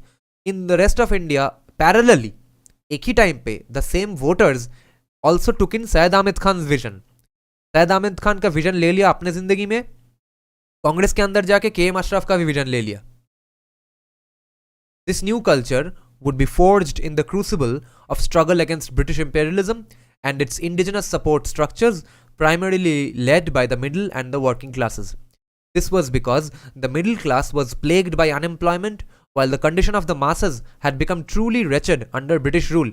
Yeah, as if उसके पहले बहुत अच्छा था. In this context, Ashraf viewed the Muslim middle and working classes as possessing far greater revolutionary potential than any other social group because of their greater material and cultural impoverishment under British rule. तो गरीब है इसलिए revolution करने चले जाएंगे. That's his argument. A revolutionary vanguard would provide the lead in the production of this new culture, and Ashraf and his comrades saw themselves as part of this group. As Ashraf wrote, "We are today engaged in constructing a new and living tamaddun. Our political and social struggle is a prelude to this new tamaddun." This new culture, however, was not a totally new invention. A composite culture had been shared by common Hindus. A composite culture had been shared by common Hindus and Muslims in the times of Badshahs. What was needed was its reinvention in the light of current demands. The MMCP stalwarts therefore pioneered a number of initiatives in this regard. MMCP है Muslim Mass Contact Program. The most important being the effort to develop and popularize Hindustani. ये देखो, this is the start of Bollywood. This is why all Bollywood songs and movies start having epistemically Islamic themes. Okay? Idol worship खराब है. अमिताभ जाके बार बार तोड़फोड़ कर रहा है मंदिरों में. जावेद अख्तर स्क्रिप्ट लिख रहा है. ओके? हर गाने में सजदे से सर झुका, दुआ हुआ, मौला, अली, इश्क, मोहब्बत, कहीं पे प्रेम, भगवान, ईश्वर, प्रार्थना, ये सब वर्ड गायब. This is the start. The MMCP stalwarts therefore pioneered a number of initiatives in this regard, the most important being the effort to develop and popularize Hindustani, what we now called imposition of Hindi. ठीक है? This was the language of the masses in North India, the meeting ground between Hindi and Urdu. ये page turn होने में बहुत time लगता है. The task at hand was to develop this language. Develop कैसे होगा? दूरदर्शन में बोलो जाके कि हाँ, नेशनल लैंग्वेज तो कुछ नहीं है as such, मगर everything Hindi and other languages subtle तरीके से इंसेप्शन कर दो, दिमाग में घुसा दो कि हिंदी एक मेन चीज है, बाकी सब अदर्स है. Okay, that's how it started. Hindi was the main language. Everything else was others. Even though Hindi was just another language of the entire country. Hindi का जो आज जो स्टैचर है, that became because of Congress's Muslim communists who actively took the decision to impose Hindi on the rest of the country. Tamil और बंगाली लोग जो ये गुस्सा आज बीजेपी पर निकाल रहे हैं, all this is supposed to be directed at the communist Muslims of Congress party. That was the uniting ground. Hindi है तो सब लोग यूनाइटेड रहेंगे, क्योंकि Hindi language fuses Sanskrit and Urdu. अब देखो कैसे नाउ हमारा Dhulipala obviously doesn't get into the details of Bollywood, but you will see whatever he mentions, you will see how all this was picked up by Doordarshan and Bollywood. ये देखो, the Progressive Writers Association, कौन है वहां पे? सब commies है. The Progressive Writers Association primarily arose to meet the latter demand. They rose to this occasion कि अच्छा तुम्हें उर्दू वाला भाषा चाहिए, प्लेवे चाहिए, गाने चाहिए, हम देंगे तुम्हें. The manifesto of the association, वो Progressive Writers Association, प्रोग्रेस हुआ है, संस्कृत से उर्दू की तरफ प्रोग्रेस कर गया. The manifesto of the association clearly stated that its aim was to produce literature which was concerned with the basic problems of the masses. वो रोटी कपड़ा मकान, hunger, poverty, social backwardness and political subjection. Social backwardness का मतलब क्या है? Casteism, Indian casteism is such problematic. Ashraf और पसमानदा का caste system नहीं है, अगर हिंदू का कास्टिज्म से बात करना है, बात किस भाषा में करना है? हिंदी भाषा में. Hunger, poverty, social backwardness and political subjection में गाने लिखेंगे, हम नाटक लिखेंगे, मगर हिंदी में, उर्दू मिला के. Okay. The declared task of literature was the arousal of critical spirit and the examination of existing institutions and customs in the light of reason. अच्छा, रीजन आया है, आसमान से अभी रीजन टपका है. कहां से? थोड़ा बहुत 100 साल 200 साल पहले का यूरोपियन थोड़ा फिलोसफी पढ़ लिया, अचानक से रीजन आ गया. उसके पहले रीजन था नहीं भाई, उसके पहले से हम सब कुछ ऐसे ही करते थे. अच्छा, गाड़ी आ रहा है, मत हटो, रीजन नहीं है हमारे पास, क्यों हटे? अच्छा, रीजन आ गया, अब गाड़ी आ रहा है, हटो. The declared task of literature was the arousal of critical spirit in the light of reason. This clearly signaled the progressives' repudiation of older communal identities based on religion and their espousal of new social identities grounded on rational class interests. कितना डम है ये लोग भाई. As Rafi Ahmad Kidwai, जिसके नाम पे कलकत्ता में बहुत बड़ा रास्ता है, As Rafi Ahmed Kidwai noted, Shaukat Ali and Jinnah needed to understand that they were not addressing the India of the 1920s. Old divisions were fast disappearing and were being replaced by class communities. And who got proven wrong and right in the end? Not Rafi Ahmed Kidwai. Okay, Dada, why no UPI? Yeah, I have my UPI in the description box, okay? And this is my first super chat. Yes, Harshja is right. Prakash Paul, thank you from wherever you are watching. Parakram Divya is saying, also beware of political religion. If we live a true religious life, Bhagwan will take care of it. Thoda bahut. Parakram Divya is saying, Shama Prasad Mukherjee had a beautiful take on languages. He called every Indian languages Hindu languages, yes. And advised everyone to stop fighting on it. Exactly. I don't see any problem with Bengali and Sanskrit and Hindi. The Hindi that Nityananda Mishra speaks. उसमें कोई difference ही नहीं. नित्यानंद मिश्रा जब हिंदी बोलता है, संजय दीक्षित जब हिंदी बोलता है, लगता है बंगाली ही बोल रहा है, थोड़ा प्रोनाउंसिएशन चेंज करके. अ जो उच्चारण होता है हिंदी में, उसको हम अ बोलते हैं बंगाली में. बाकी सारे का सारा ऑलमोस्ट 90% सेम ही है. That is why our ancestors, our fathers and grandfathers don't understand Hindi songs, because Hindi songs have so much Urdu. Her romantic गाने में ये जिक्र हुआ, जिक्र किया, जिक्र के जगह उल्लेख बताओ, उल्लेख लिखो, तो तब कोई सबको समझ में आएगा पूरे देश में. Vinay Singh is saying, Dada, do you know about de-dollarization? I have read up a bit on it. De-dollarization seems to benefit actually everyone, and in the long term it will help actually USA as well. That which is why Vivek Ramaswamy, the guy, Hindu vegetarian guy who is running for president, he is also against de-dollarization, because he's saying that this is making American products too costly, which I know as a musician that हम middle class, lower middle class लोग जब guitar खरीदते हैं, सब China product खरीदते हैं. थोड़ा बहुत नौकरी करके एक थाईलैंड वाला ये गिटार मैंने लिया, इट्स मेड इन थाईलैंड, और बहुत सक्सेसफुल म्यूजिशियन बन भी गया. मतलब बॉलीवुड लेवल तक नहीं, उसके नीचे भी. समझ लो कि रेगुलरली किसी बड़े सिंगर के साथ परफॉर्म करता हूँ, तब मैं मेक्सिकन मेड अच्छा गिटार खरीद लूंगा. American made guitars are out of question. Okay, so that's because of the dollar being so powerful. So he's saying that it's making our products not able to compete with other products. So that's going to benefit everyone. सबसे benefit तो हमको होगा, and especially de-radicalization तो होगा ही de-dollarization की वजह से. पूरी तरह से नहीं, थोड़ा बहुत होगा. फंडिंग बहुत ही बंद होगा. Okay. Parakram Divya is saying, we were the first woke country on the planet, and West Bengal was the first woke state in the country. Social justice is the word which occurs highest number of times in Constituent Assembly debates. Yes. and if you read Syed Amir Ali, उसके नाम पे भी यहाँ पे एक street है.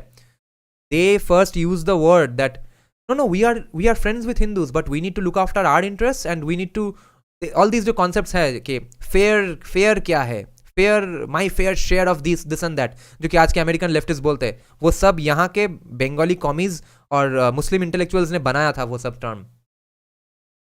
Parakram Divya is saying, Tamil, Telugu, Assamese, Gujarati, every language have Ramayana written in it. Rohan, yes, Bengal is the chief exporter of wokeism. हर्ष झा सिंह, इश्क वाला लव सॉन्ग सुना है SOTY का, वो हम जैसे हिंदी वालों को भी नहीं समझ आता. Yes. Shankar, de-dollarization lead to de-radicalization, says Ankit Shah. Your thoughts? Yeah, थोड़ा बहुत तो होगा ही ना. बहुत सारा फंडिंग बंद हो जाएगा, और फंड करना भी प्रॉब्लम हो जाएगा de-dollarization की वजह से. थोड़ा बहुत, मगर देखो दिल से तो चेंज करना होगा. दिल से कोई जब तक चेंज नहीं होगा तब तक तो वो चलता ही रहेगा. देखो आज कल परसों का जो, मतलब लास्ट वीक का जो रामनवमी पे जो हमला हुआ है बंगाल पे, that has prove that even funds is not the question right now. इनके पास फंड नहीं है राइट करने का, ऐसे ही राइट कर रहे हैं, दिल से चाहते हैं मारना रामनवमी वालों को, इसलिए हो रहा है. तो फंड्स जो CBI ED के हाथ में चला गया, उससे भी प्रिवेंट नहीं होगा राइट्स. दिल से चाहने वाले लोगों को क्या से परिवर्तन करोगे बाय de-dollarization. ओके, तो old divisions will break down, everyone will identify according to their economic classes. ये आर्ग्यूमेंट निकाल रहा है Rafi Ahmad Kidwai, which gets proven wrong. Okay, then the difficulty in using the term Muslim in the cultural sense was extended by K.M. Ashraf to the field of politics as well. He argued that there was a fundamental contradiction between the so-called leaders of the Muslim community, who were compradors allied to feudal and reactionary vested interests, which means Ashraf is not using the word, and versus the Muslim workers and peasants who are opposed to these interests. As Ashraf noted that I do not subscribe to the belief that Muslims can be united on the basis of a common political belief, which they are today. They are united in their political belief. BJP थोड़ा बहुत scratch कर रहा है at the surface to break this unity. और वहां पे बैठ के KM अशरफ बोल रहा है कि ऐसा हो ही नहीं सकता है. 75 years में पूरी तरह से हो चुका है. I do not subscribe to this belief. Politics is essentially dictated by class interests. ये देखो, ये प्रॉब्लम है. एब्राहमिक थिंकिंग का, कम्युनिस्ट थिंकिंग का ना, ये प्रॉब्लम है. एटलीस्ट हिंदू मॉडर्निस्ट तो वैसे सोचते ही हैं, मगर even religious Hindus to a large extent have this humility that जो आइडिया मेरे दिमाग में आया है, that might be just another great idea. I may have a better idea some months later, some years later, or there might be other great ideas which may be actually better than mine, or which may be parallelly as good as my idea. मगर Abrahamic thinking और communist thinking क्या है कि आज एक idea आया मुझे universal, कल से ये ही डेफिनेटली अच्छा, सबसे बेस्ट आइडिया, बेस्टेस्ट आइडिया मिल गया. Which is why climate change, population खराब है, ये सब आइडिया. एक दिन चाइना को पता चला कि अच्छा पॉपुलेशन खराब है, बंद करो साला बच्चा पैदा करना, एंड हो गया सत्यानाश उसका. तो ये देखो, he's talking so confidently about this idea which failed at the face of it. Okay, उसके जिंदा रहते रहते ये आइडिया इतना फेल कर गया कि 75 years में this seems like a हिंदुत्ववादी position almost. Okay, he's saying that कहाँ गया, I do not subscribe. Yeah, politics is essentially dictated by class interests. ये ऐसे बोल रहा है कि as if it's a universally true idea and he is absolutely sure इसके ऊपर पूरा रिसर्च कर लिया है, and it can not be wrong at all. He does not realize that it's just a idea he is proposing. ये Karl Marx को भगवान मानते हैं, यही प्रॉब्लम है इसका. And every effort to obscure class differentiation will result in the suppression of class elements. कहां हुआ ये सब? Pointedly referring to the Muslim League, he declared that its leaders had not played a progressive role and that it was evident as to which side they would take during the new round of mass struggle. He observed that the Muslim League leadership had a quote-unquote false view of politics. हाँ, उसके पास अच्छा Marxist view of politics है, बाकी कांग्रेस गलत है, मुस्लिम league गलत है, हिंदुत्ववादी गलत है, सिर्फ उसको पता है, उसको सब आता है. They had led Muslims to believe, quote, through poetry, false history, and through many such other influences, end quote, that they could on their own achieve freedom for India, besides building up a strong and disciplined community. Yahi hua. He was absolutely proven wrong. These two objectives, KM Ashraf fervently believed, could only be achieved by joining the Congress. In doing so, the Muslims would be uniting with, quote unquote, forces dictated by the logic of history. This is Ashraf's quote. This does not mean that we should subscribe to all backward elements within the Congress or the antiquated ideology which was once helpful to our progress. Those outside the Congress do not know what a keen struggle goes on amongst the elements inside the Congress. Acha. So, Ashraf was proven wrong in the reality of it, but the people who proved Ashraf wrong joined Congress. Okay? Again, which is why Vallabhbhai Patel's quote is so relevant, that अचानक एक दिन में क्या हो गया कि ये सारे के सारे कांग्रेस में आ गए. Okay? So you see, what Ashraf is predicting that will never happen in Indian politics, that happens inside Congress. And now with the help of Congress. Can you believe that? And therefore, Sitaram Goel is such a genius because he predicted this. He said Congress will become Muslim League. Parakram Divya is saying, Pasmanda thing would have worked 30 years ago with people working and returning from Gulf, and proliferation of madrasas have radicalized them before they had a proximity with Hindus. Pretty much, yeah. ज़्यादातर time मदरसा में बिता लिया है time, अब उसके बाद क्या होगा? Now Yogi's solution is better. Rohan Shatra is saying, true, Abrahamic mindset is all about either my way or there is no other way. Yes. Shankar is saying, bankers and CAs still hide their fund money. They that need to be caught. Also, पक्का ना यही UPI ID है. Yes. मेरे description box में जो है वही ID है. Nirajan Shah 83 at OK HDFC Bank. Okay. Bankers and CAs hide their fund money. हाँ. और हाइड करते, आज भी हाइड करते हैं. क्यों हाइड करते हैं? डालो म्यूचुअल फंड में, कौन रोक रहा है? इतना अच्छा प्रॉफिट होगा. अभी भी क्यों रोकते हैं? इनके पास तो मतलब थोड़ा एफडी में, थोड़ा म्यूचुअल फंड में डालने से क्या प्रॉब्लम है? इनका क्या ब्लैक मनी रहता है क्या? I don't understand these ideas even. I understand that politicians might have black money. Bankers and CAs, why do they need to hide their money? Harsha, that happened within his lifetime, yes. In this context, K.M. Ashraf sought to calm Muslim fears about the Congress being a Hindu organization. Congress is arguing on the behalf of Hindus when they are meeting Muslims, Muslim League, और कांग्रेस के अंदर का communist मुस्लिम बोल रहा है कि Congress is not a Hindu party.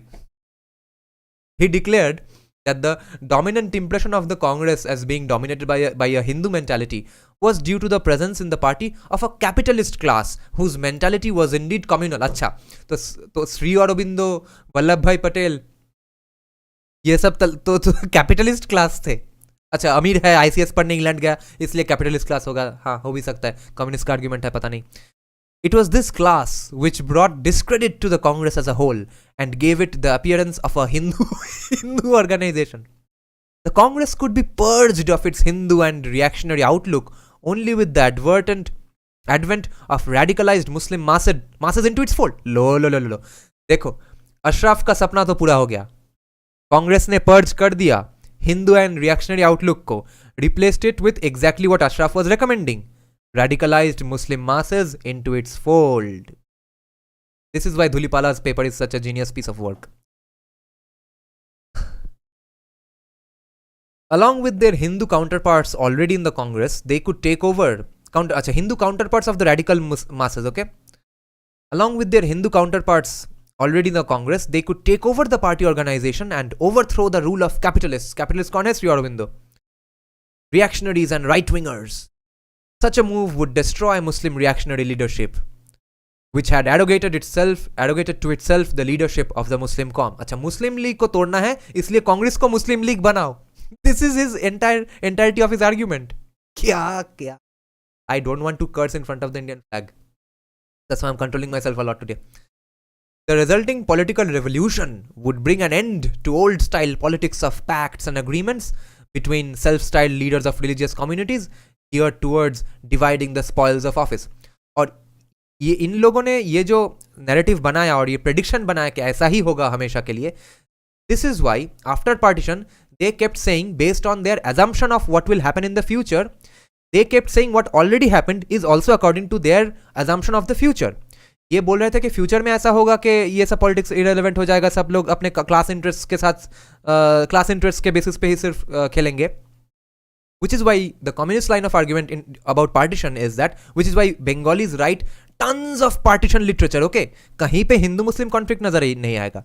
उनका narrative है कि कुछ लोग धर्म नहीं राजनीति करे, कुछ लोग धर्म को लेकर राजनीति कर लेते हैं, इसलिए इतना पार्टीशन हो गया. Which they were just predicting. इतना एरोगेंट है क्योंकि वो अप्लाई कर दिया पार्टीशन में भी कि इसके वजह से हो रहा है. यहाँ पे कोई हिंदू मुस्लिम का चीज ही नहीं है. Geared towards dividing the spoils of office. Acha. K.M. Ashraf therefore appealed to the Muslim masses to join the Congress in large numbers on the side of the progressives. Their participation in its activities would alter the priorities of the Congress in the right direction and also provide the right channel for their revolutionary energies. ठीक है? As it had during the Khilafat movement. Furthermore, it would give the Muslim masses a better leverage in negotiating safeguards for religious and cultural rights. अभी तक क्या बोल रहा था? अभी तक बोला सिर्फ इकोनॉमिक्स है, रिलीजियन नहीं है, यूनाइटेड कल्चर नहीं है मुस्लिम्स का. अब बोल रहा है कि कांग्रेस में आ जाओ, तब तुम्हारा रिलीजियस और कल्चरल राइट्स का भी हम मैटर सॉल्व कर लेंगे. कितना I don't want to curse today. कितना खराब कितना दुष्ट व्यक्ति है भाई. देखो K M. Ashraf. If they join Congress, it would give the Muslim masses a better leverage in negotiating safeguards for religious and cultural rights. अब तक दाल भात बोला, अब आ गया religious और cultural rights में कांग्रेस ज्वाइन करो, तो दोनों ही हो गया. The MMCP Muslim Mass Contact Program was thus not simply a program to attract the Muslim masses into the Congress, but was an attempt to change the very face of Indian politics by anchoring it in a new socialist and secular foundation. यहाँ पे ये सब chapter खत्म हुआ. I'll start the next one 1 or 2 minutes later. Let me have a sip of coffee. मेरा coffee ठंडा हो गया और थोड़ा comments पढ़ लेता हूँ. Harshai is saying Pasmanda Muslims were more related to Hindus at time of partition than they were connected to Ashraf Muslims. Yes, that's what K.M. Ashraf is actually talking about. If we had done a massive Ghar Wapsi program at that time, it could have worked. Yes, that's what Savarkar was trying to do. Arya Samaj was also doing. Parakram Divya is saying, don't worry guys, Yogi ji will be PM in 2026 and from 26 में क्या अरे 24 या 26 में कैसे PM बन जाएगा? मोदी तो रहेगा ना 29 तक. And from what I have heard, he operates at a different level. Just remember to vote and fight online battles with those who will go on a maligning campaign. Yes, 26 nahi 29 I guess.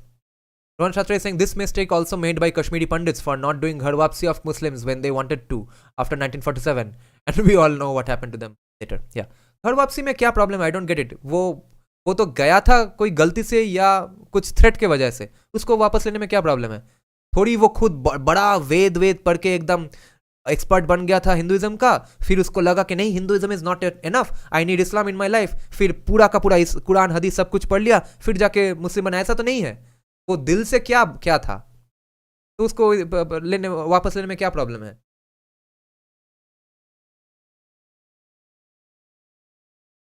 Nina is saying something interesting. Yogi won't solve 10% of the problems. Someday BJP will become next Muslim League too. Public and individuals need to take this in our hands to build a narrative. हाँ, narrative का काम तो हो जाएगा. But Yogi will solve 10% of the problems. This is a prediction which I don't agree with. But if your prediction is based on the fact that someday BJP will become next Muslim League, अगर उसके वजह से ये prediction है, then it makes sense. But I don't think that will become, BJP won't become the Muslim League if Yogi becomes the Prime Minister.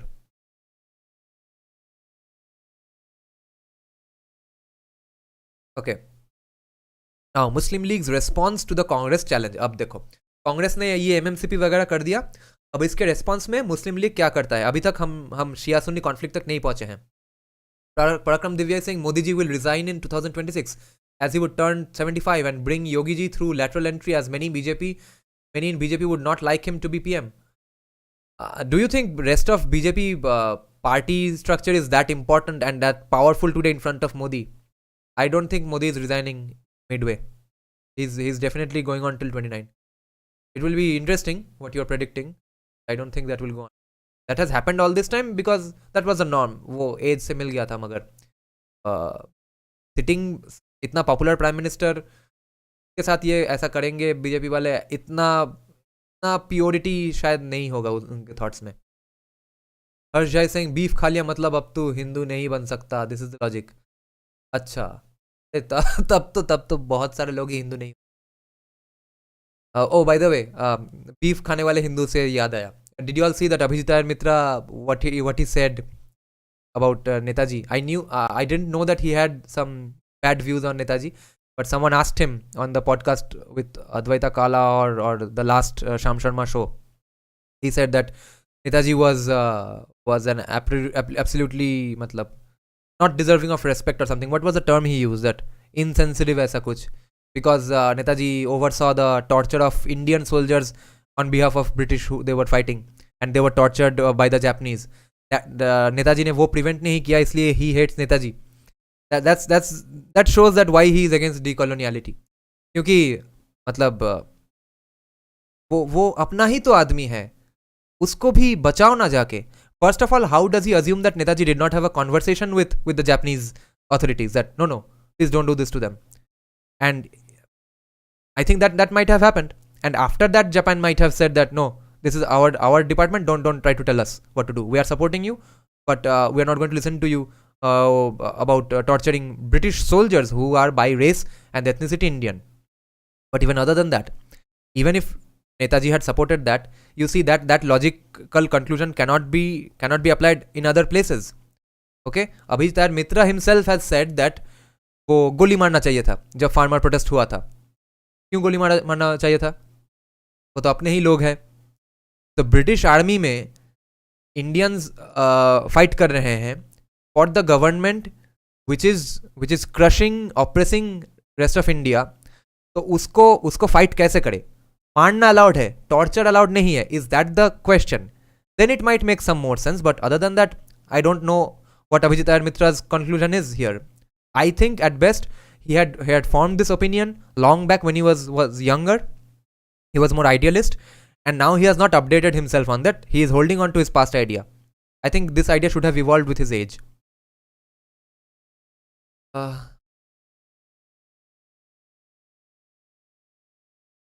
Parakram Divya Singh, I too have a few problems with Netaji, but no one in the independence movement had the balls he had. Yes, you don't have to agree with everyone. Or especially see people like Bhagat Singh who died when they in their early 20s. इनका तो हम पूरा spectrum नहीं देख पाए ना political views का. नहीं तो जो लोग 60 70 80 साल तक जिंदा रहा उनके तो जिंदगी में एवोल्यूशन आएगा ही. Which is why I'm saying that nitpick. All this time, leftists have not allowed us to know that Sri Aurobindo's views on Islam or Muslims, Rabindranath's views on Muslims. Okay, so because they decided that nitpicking is important and we will only present these facts. Ambedkar's views on Islam, ये सब भूल गया ना, तो हमको भी nitpick करके निकालना पड़ेगा क्योंकि ये लोग बहुत साल तक जिंदा थे, इनका थॉट्स में बहुत एवोल्यूशन हुआ, कभी ये सोचा कभी वो सोचा, हम nitpick करके नैरेटिव बना सकते हैं. The true modernist argument in this case is what actually J. Sai Deepak has. Okay, J. Sai Deepak is against using Ambedkar to further your arguments. He says that what's the even point? Why are you trying to earn brownie points by harking back to what earlier great politicians or great leaders said about the other side?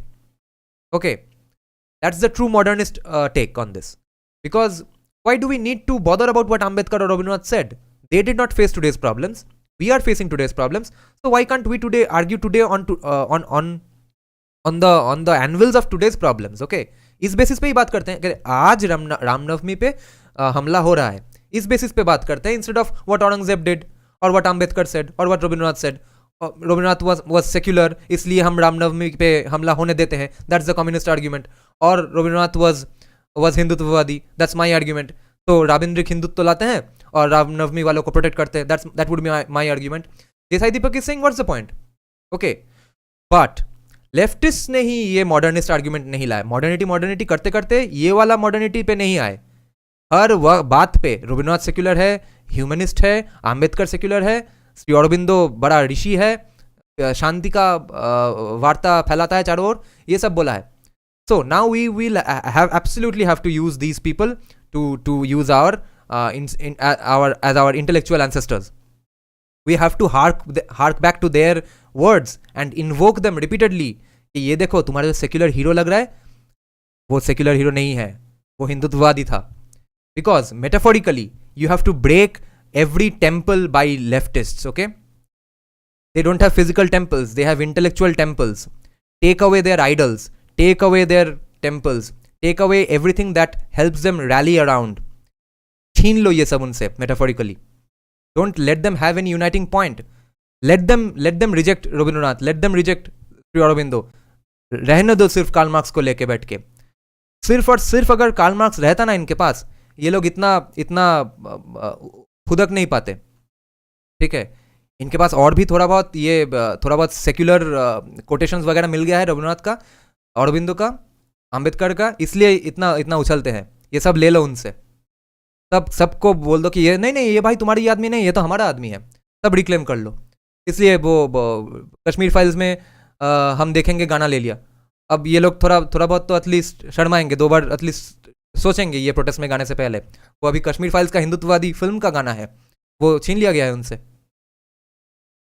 Rohan सात्रे Singh bomb is कमी भाव बुद्धि रवाब. Yes. Harsh Jha, AIM is a mixed bag. He has his flaws, or should I say her flaws? I'm not homophobic. Yes, exactly. Harsh Jha, yes, absolutely. We don't have to reject AIM completely now just because he said bad things about Netaji, but this shows that he does not have the true decolonial view. ठीक है, decolonial view नहीं है तो क्या है? बाकी सब में he's contributing so much. Leftists never talk about Savarkar's caste stance. Yes, this is Presidency University's syllabus. Ambedkar का caste stance and Savarkar's Hindutva stance. That is their nitpicking narrative.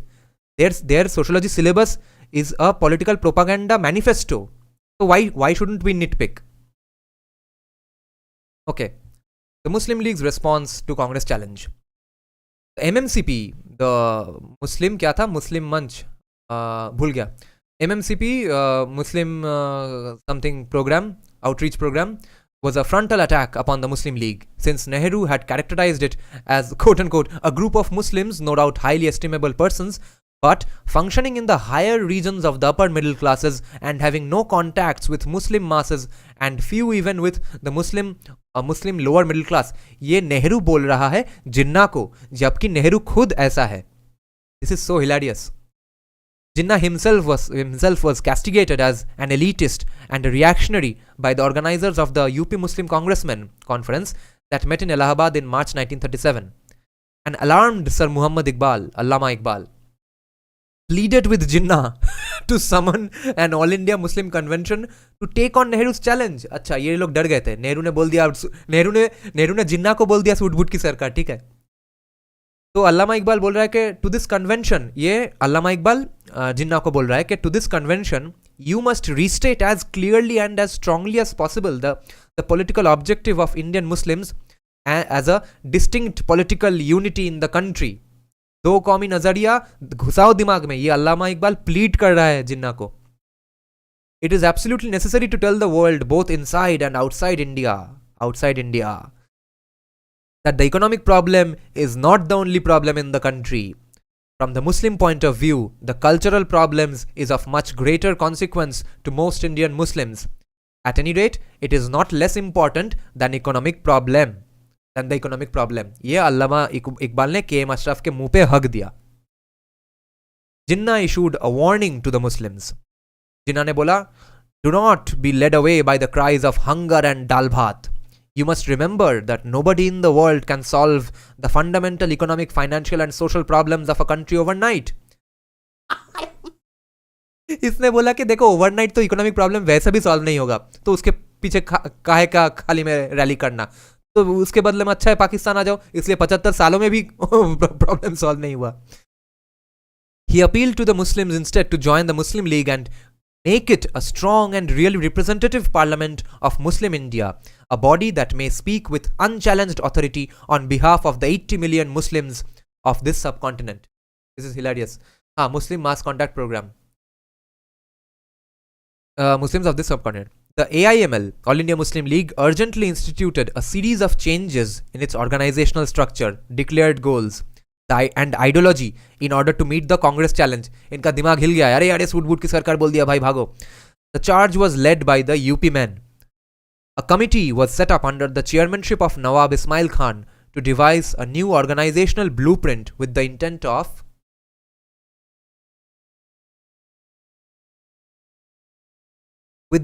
of remaking the Muslim League into a mass based party. ये 38-39 में जाके लग रहा है कि अच्छा mass based party तो बनाना चाहिए भाई. उसके पहले Muslim League was not the mass based party. Here the committee borrowed several leaves from the Congress book.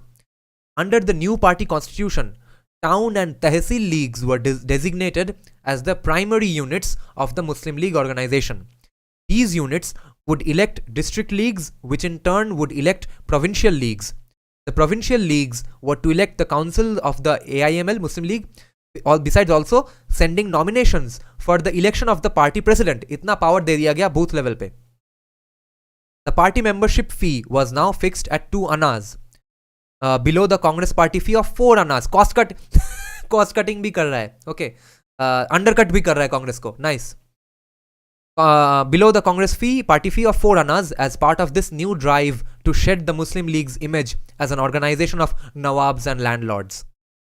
The committee also suggested revisions to the constitution of the Muslim League to bolster its anti-imperialist credentials. अच्छा, अब उनको याद है कि हमको थोड़ा prove करना पड़ेगा कि भाई हम भी ब्रिटिश के एनिमी हैं, हम अपोज्ड है ब्रिटिश के. ओके, अब तक ये याद नहीं आया था. If you have read India Bharat Pakistan, you know what I'm talking about. Anti-imperialist credentials. Paper के बाद पेपर, ऐसे के बाद ऐसे, आर्टिकल के बाद आर्टिकल, मुस्लिम इंटेलेक्चुअल सब लिख रहे हैं नहीं भाई हमें ब्रिटिश से कोई प्रॉब्लम नहीं है. They are people of the book. We are also people of the book. All we want is not to live under the rule of Hindus. British के अंडर हम रह सकते हैं, no problem. Status of a free, अच्छा, to bolster its anti-imperialist credentials. The Muslim League's declared goal now was the quote attainment of the status of a free and independent country for India by all legitimate means, with a democratic form of government in which the rights and interests of the Mussalmans were protected by adequate and effective constitutional safeguards. With these changes in its party structure and declared goals, the Muslim League now appeared no less radical or anti-imperialist than the Congress. Now let me tell you something. Since ये सब चीज़ें हो रहा है बंगाल में, that's why I feel like my channel and my paper discussions are a bit irrelevant. Otherwise, I wanted to discuss Thomas Well's books and papers as well. They haven't hardly any copyright. Everyone uploads free audiobooks of it anyway. But I can't do that because it seems so ivory towerish, no? So I'm trying to keep things a little more relevant.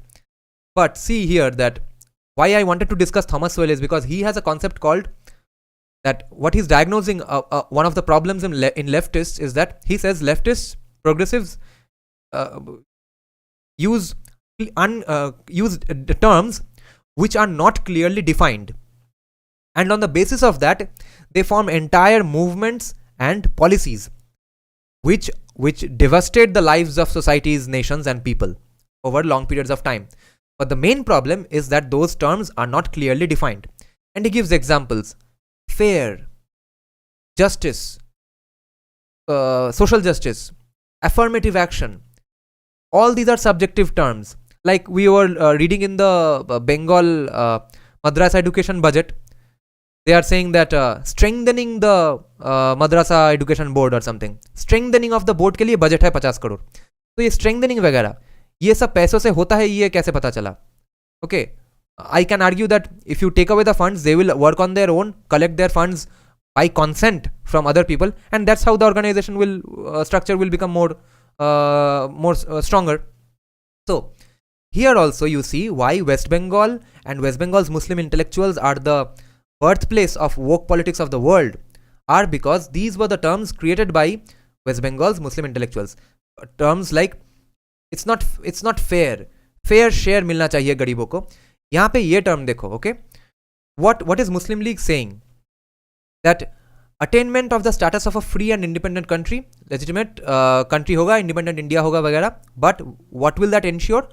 Protect by adequate and effective constitutional safeguards. And can you see that any leftist today would argue that Muslims in India are not protected by adequate and effective constitutional safeguards, isn't it? Why? Because adequate is impossible to define. ये subjective term है, ये clear concrete hard scientific term नहीं है. जब तक subjective terms के basis पे policies बनता रहेगा, पॉलिटिक्स चलता रहेगा, तब तक झमेला चलता रहेगा. तो ये जो जिन्ना को तब adequate and effective constitutional safeguards नहीं है लगता था, ये आज के लेफ्टिस्ट और आज के मुस्लिम्स को भी लगता है. तो you see the core of the problem is not clearly defining terms. So always push people to clearly mean what they say in a debate. That you're saying this, yeah, so what? Ram is an outsider, so what? What do you mean by an outsider? Define clearly. Who is an outsider? Always force them to define their premises first. Harsha, are there riots in your area too? No. यहाँ पे Ramnavami procession भी नहीं हुआ, ये कोई problem भी नहीं हुआ. Anti-imperialist than the Congress, okay. In the UP itself, the UPML next chalked out an ambitious plan. Okay, UP Muslim League, okay. In the UP itself, the UP Muslim League next chalked out an ambitious plan of mass contact. At the suggestion of Khaliquzzaman, it was decided that all the 27 Muslim League members of the UP Legislative Assembly would raise rupees 100 each from their respective constituencies, while each provincial working committee member would contribute rupees 30 over the next 3 months for carrying out propaganda among the Muslim masses. Another committee was set up with the ambitious task of enrolling 25% of the adult Muslim population in UP as Muslim League members over the next 3 months. The UP Muslim League began its propaganda offensive against the Congress's Muslim mass contact program by bitterly criticizing it as an attempt to break the solidarity of the Muslim community, using the strength of the Congress organization, its financial muscle, and significant backing by its provincial governments. In contrast, it pointed out that the Congress had made extensive efforts to preserve the solidarity of the Hindu community during the crisis created by the communal award a few years earlier. Okay, so Muslim League is accusing Congress of being too Hindu as usual. And Congress, whenever they hear these things, they get no, नहीं हम हिंदू नहीं है. कांग्रेस का एक weapon है सबको बोलने का कि सूट बूट की सरकार. बीजेपी डर जाता है, ओ बाप रे हम तो सूट बूट की सरकार नहीं है, हम अभी चलो प्रमाण करते हैं, अभी प्रूफ करते हैं हम सूट बूट की सरकार नहीं है. कांग्रेस को बोलो हिंदू पार्टी हो, तब उनका खटिया खड़ा हो जाता है. गांधीज, देखो गांधी ने क्या बोला. Gandhi's fast unto death and the subsequent Poona pact with Ambedkar were pointedly referred to by Nawab Ismail Khan, the UP Muslim League president, in his exchange with Nehru.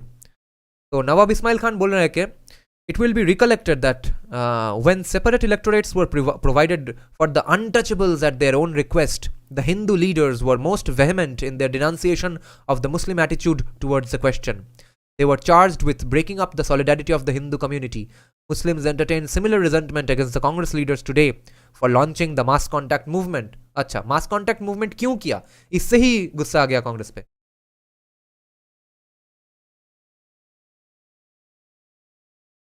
Next, the leading protagonists of the Muslim mass contact program of Congress were vituperated by the Muslim League.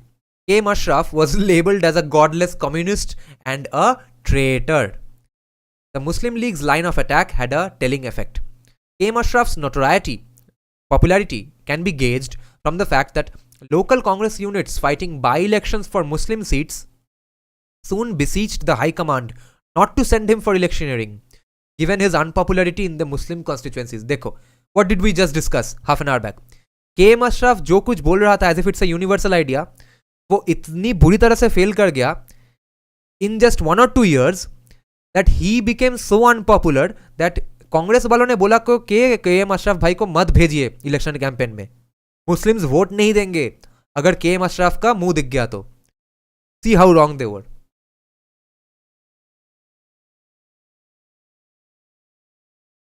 So send him for election. A debate at the Aligarh Muslim University Students Union between K. M. Ashraf and Maulana Zafar Ali Khan, who was the editor of the Zamindar newspaper, ended in fisticuffs in which Ashraf was assaulted.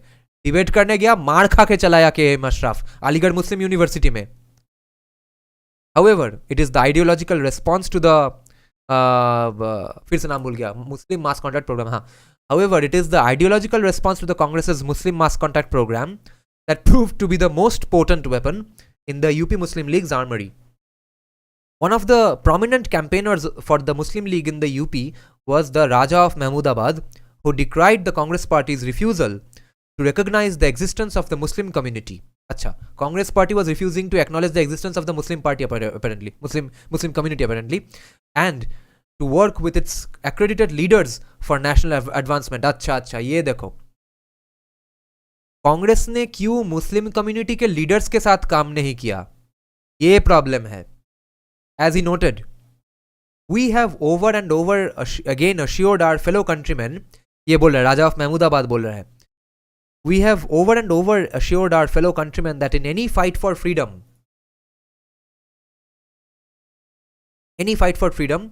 we are willing to stand shoulder to shoulder with them, with Congress, but we do not wish to lose our identity as Muslims. Warning Muslims to so-called counteract efforts made in interested quarters to divide the community amongst themselves, he offered Islam as a total ideology which had answers to all the problems of modern society. For Mahmudabad, Islam was the greatest emancipatory creed the world had ever known.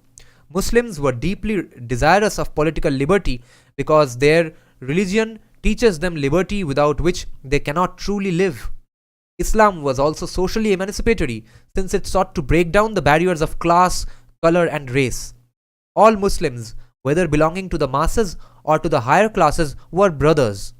However, Mahmudabad declared that Muslims wanted liberty not only for the country but also for their own community and therefore outlined the Muslim League's program for the Muslims. Okay, Nino is saying reading this is eye-opening. Only 75 years ago in the UP, the tilt of politics was absolutely terrible for Hindus. Now situation is totally turned around. Maybe we can hope same for Bengal and other states. I don't think so. Let me tell you why. What is Yogi Adityanath a product of? Yogi Adityanath आसमान से नहीं टपका है. He is a product of two things. Okay, the Nath community of UP is famous for its Kshatriya spirit.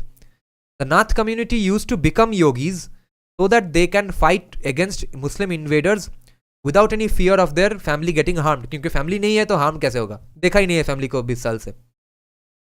ये लोग ground पे fight कर चुके हैं, इनके एंसेस्टर्स. ठीक है, बाद में जाके बच्चा बच्चा हुआ. That is whose descendants Yogi Adityanath is. Secondly, Yogi Adityanath is a product of the Ayodhya movement. Ayodhya movement was our biggest rallying point for the Hindus in this country in the last 500 years. Bengal में ऐसा कुछ रैलिंग पॉइंट नहीं है. यूपी में अयोध्या है इसलिए रैलिंग पॉइंट है. बंगाल में अभी राम जन्मभूमि रामनवमी इज थोड़ा बहुत rallying point, but yearly annual procession can not be a rallying point. उसके अलावा कोई ऐसा इमोशनल रैलिंग पॉइंट नहीं है जिसके चारों ओर लोग सराउंड हो सके and can say that this is what we need to protect. We always need a physical and physical reference. No, there was Ayodhya. इसको ये देखो, ये है अयोध्या, इसको प्रोटेक्ट करना है, इसलिए बी हिंदूज. एंड उसमें भी इतना साल लग गया. ऐसा तो नहीं है 75 years में ही पता चल गया था कहाँ इसको प्रोटेक्ट करना है. अब जाके 2017 में जाके सबको लगा है हाँ प्रोटेक्ट करते हैं, ठीक से प्रोटेक्ट करते हैं, एक योगी बन गया वहां से. बंगाल का ऐसा कोई रैलिंग पॉइंट नहीं है.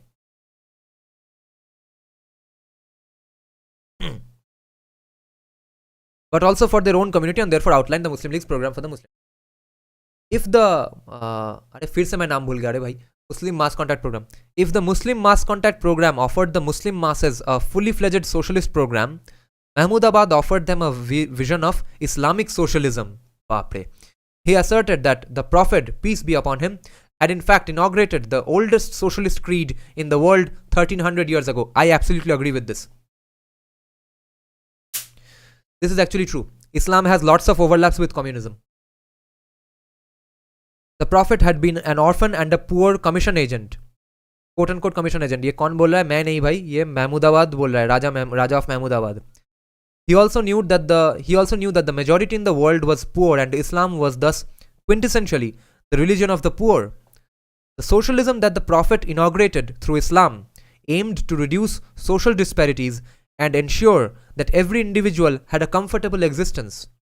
Mahmudabad further argued that the current disparities between rich and poor were due to the greed of capitalists, who had denigrated the message of Islam to such an extent that time had come for a jihad against poverty. Stalin too, Mahmudabad remarked, was compelled to take the path of socialism that Islam had inaugurated. What I just said, I forgot that he mentioned it here, but I know otherwise also.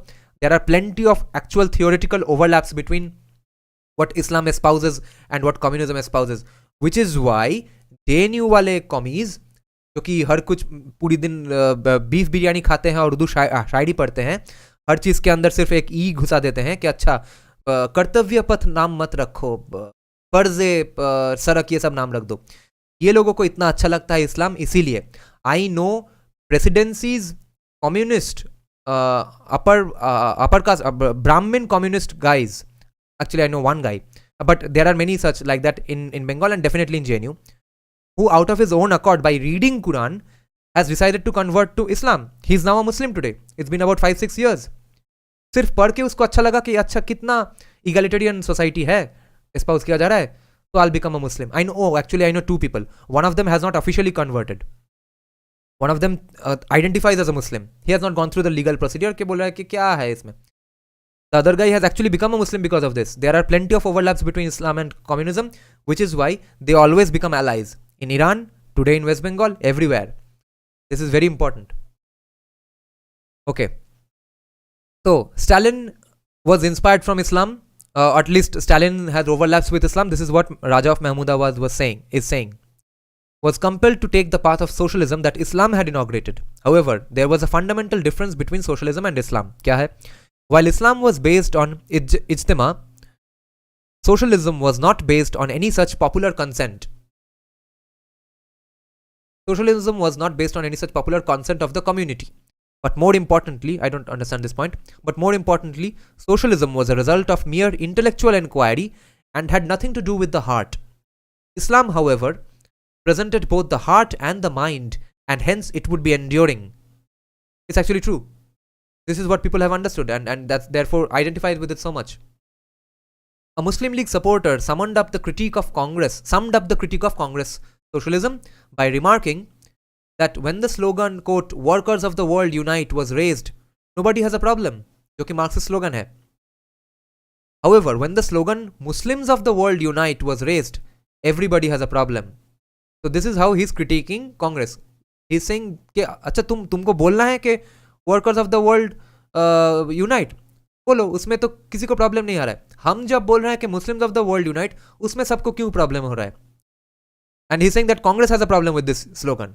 So why are you having this problem? That is his complaint against the Congress. Mahmudabad was the main mover of the socio-economic resolution of the Muslim League. Socio-economic resolution of the Muslim League. At the 1937 Lucknow Muslim League session, the resolution was progressive and far-reaching. For the industrial labor force, it sought minimum wages, regulated work hours, and hygienic housing conditions. It also favored state assistance for cottage and small-scale industries.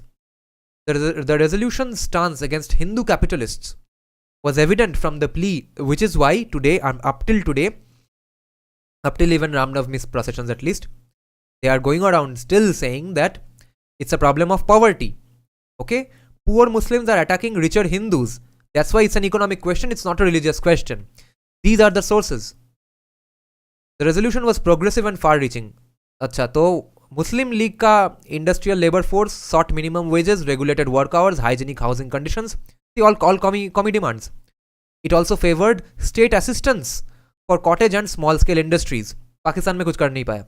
The resolution's stance against Hindu capitalists was evident from the plea for the establishment of an industrial development board for the development of industries and elimination of middlemen. Okay, this is also what the West Bengal 2022-23 budget sounds like.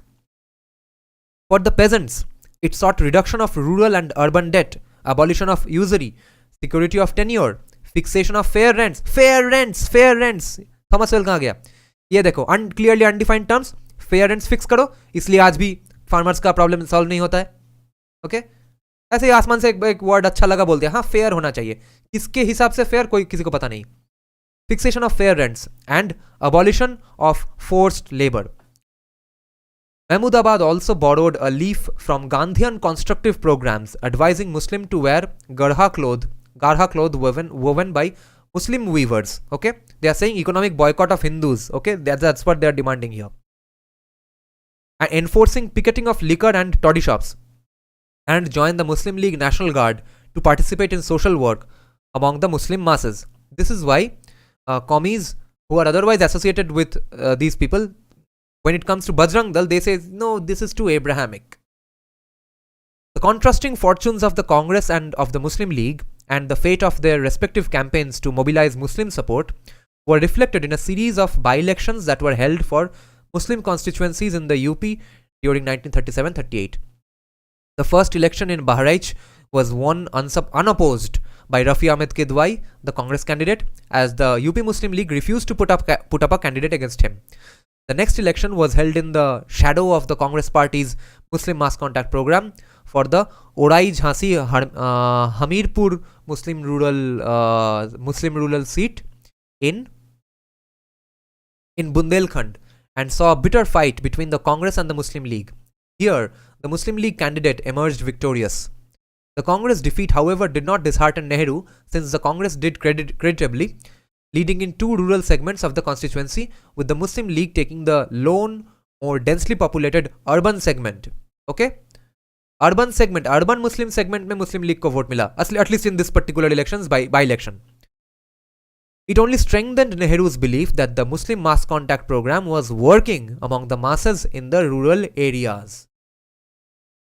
Okay. Kobir Chattopadhyay has become Kobir Shuman. No. Shuman Chattopadhyay has become Kobir Shuman. Kobir Chattopadhyay is a different singer-songwriter. He's much younger. He's my age. He lives in Ireland. He's an English professor there and is also a singer-songwriter. Okay. Parakram Divya Singh, isn't Durga Puja a rallying point? No, it has been hijacked. And if Puja gets attacked, won't Hindus in... नहीं, दुर्गा पूजा में आजान चला दिया तो अजान का second line है lyrics का कि there is no god but Allah, वो दुर्गा पूजा के पैंडल के अंदर बज रहा है. And only few Hindutvawadis protested, and they have been shut down. They have been made to shut up by all commie Bengalis who claim to be Hindus. Durga Puja is completely hijacked. क्या उसके चारों ओर rally हो नहीं हो सकता है, क्योंकि the people who are devoutedly so-called Durga Bhakts, they are the ones who are betraying that idea. So if we want to rally it, in theory, anything can be a rallying point. But it's not going to happen, because in reality, a huge part of groundwork is being done by Biharis and Marwadis, who are more Ram Bhakts than Durga Bhakts. Okay? क्या करें अब? Okay, Pujo normally doesn't get attacked. If it does get attacked, it will probably create shockwaves around across Hindus in the state. No, attack होगा भी नहीं, because the other side knows that this is the last bastion. इसको भी attack कर लिया तो तब तो problem हो जाएगा. Okay? Unless if now Hindutvavadis do a rallying point for Durga Puja, उसमें अटैक होगा, एंड फिर उसमें भी कॉमी अपर कास्ट हिंदूज बोलेंगे कि this happened because Hindutvavadis were doing their own kind of Durga Puja, which was a provocation, and that's why the attack happened. Okay, therefore there can be no rallying point around Durga Puja anymore for Hindutvavadis of West Bengal. Reclaiming on theory हो सकता है बाद में, अभी के लिए time गया. Okay. The next election at Bijnor was a crucial contest. It was held against the backdrop of the assumption of power by a Congress ministry in Lucknow and a full-blooded attempt through the MMCP, Muslim Mass Mobilization, Muslim Mass Contact Program, to mobilize the Muslims outside the legislature. The contest would decide the fate of Hafiz Muhammad Ibrahim, the Muslim League renegade, who had resigned from the seat that he had won on a Muslim League ticket a few months earlier. Ibrahim was seeking re-election on a Congress ticket after becoming a minister in the government. The election was seen as a test of which way the wind was blowing, and this time the Congress won hands down. The result led to an even greater bitterness between the two sides, as the Muslim League accused Congress of using official machinery to put pressure on the voters. ये तो आज का हर रोज का काम है. The decisive victory also sent shockwaves through Muslim League circles. Muslim league को अभी डर लग गया, अरे भाई कांग्रेस जीत रहा है मुस्लिम लीग कैंडिडेट लेके. Ibrahim's Muslim League opponent in the Bijnor by-election resigned his party membership and became a 4-आना member of the Congress. देखो मुस्लिम लीग का खटिया खड़ा हो रहा है अभी. यहीं से उसके बाद ही वो शिया सुन्नी कॉन्फ्लिक्ट हो जाता है and Muslim League becomes almost irrelevant. A triumphant Nehru reported the decisive victory to the All India Congress Committee session in Calcutta as signaling the gathering of all anti-colonial forces under the Congress banner. With the rubber tied at 1-1, Congress and Muslim League workers began fanning into Moradabad, Saharanpur and Bulandshahr for the next 3 by-elections. These were decisively won by the Muslim League and came as a serious blow to the Congress. You see, actually Nehru was such a better politician than even Rahul Gandhi. The losses were particularly unsettling for the Congress since all 3 by-elections had been held in Muslim rural constituencies in which the Muslims were believed to be sympathetic to Congress, in contrast to the urban areas which were widely seen as Muslim League strongholds. Urban areas were Muslim League strongholds, funnily enough. Nehru himself campaigned intensively in all these constituencies during the by-elections. Compare that with Rahul Gandhi. The campaign on the Muslim League side was carried out by leaders such as the Shaukat Ali Mahmud, Mahmudabad, Nawab Ismail Khan, as well as a number of local Muslim League functionaries in the districts. Though Jinnah himself did not campaign in a single by-election. So see, Jinnah was Rahul Gandhi in that equation.